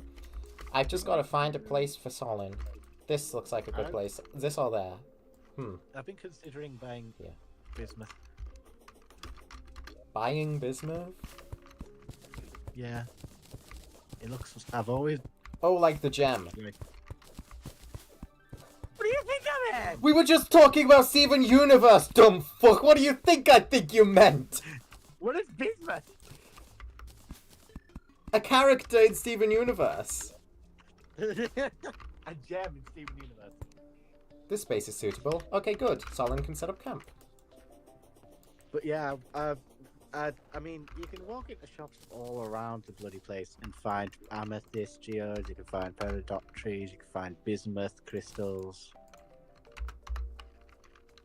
Bismuth looks like your Anthor, and I like it for that. And buy it. Invest. But your Anthor bad. Didn't you read? Didn't you read about Uranthor? Yeah, I did extensively for Zeranthor. That's still such a stupid fucking. Yeah, but you're looking at the same girl who wrote Midanthor and Uranthor 2 and thought that that was cool. Uranthor 2! Midanthor. Midanthor! Midanthor, in hindsight, is the funniest fucking thing. Mid was not a fucking term back when I made that, but now that it is, like... Can those be Teferani's final words? Midanthor, that's not gonna be... No. She would never admit that Uranthor is mid. She's way too fucking egotistical for that. Ah, no final word.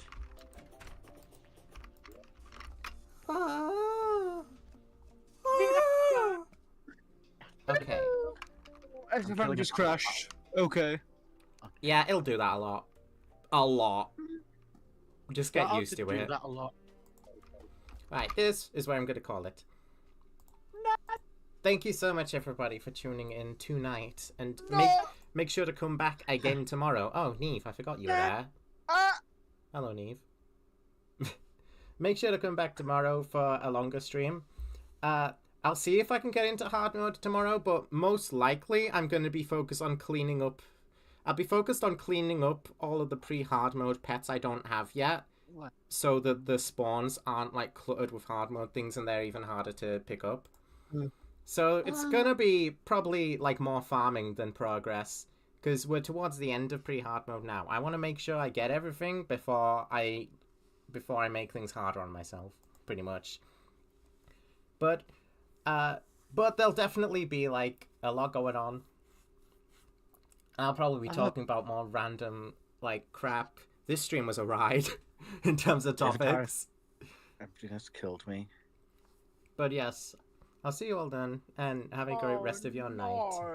Farewell, and goodbye. Bye.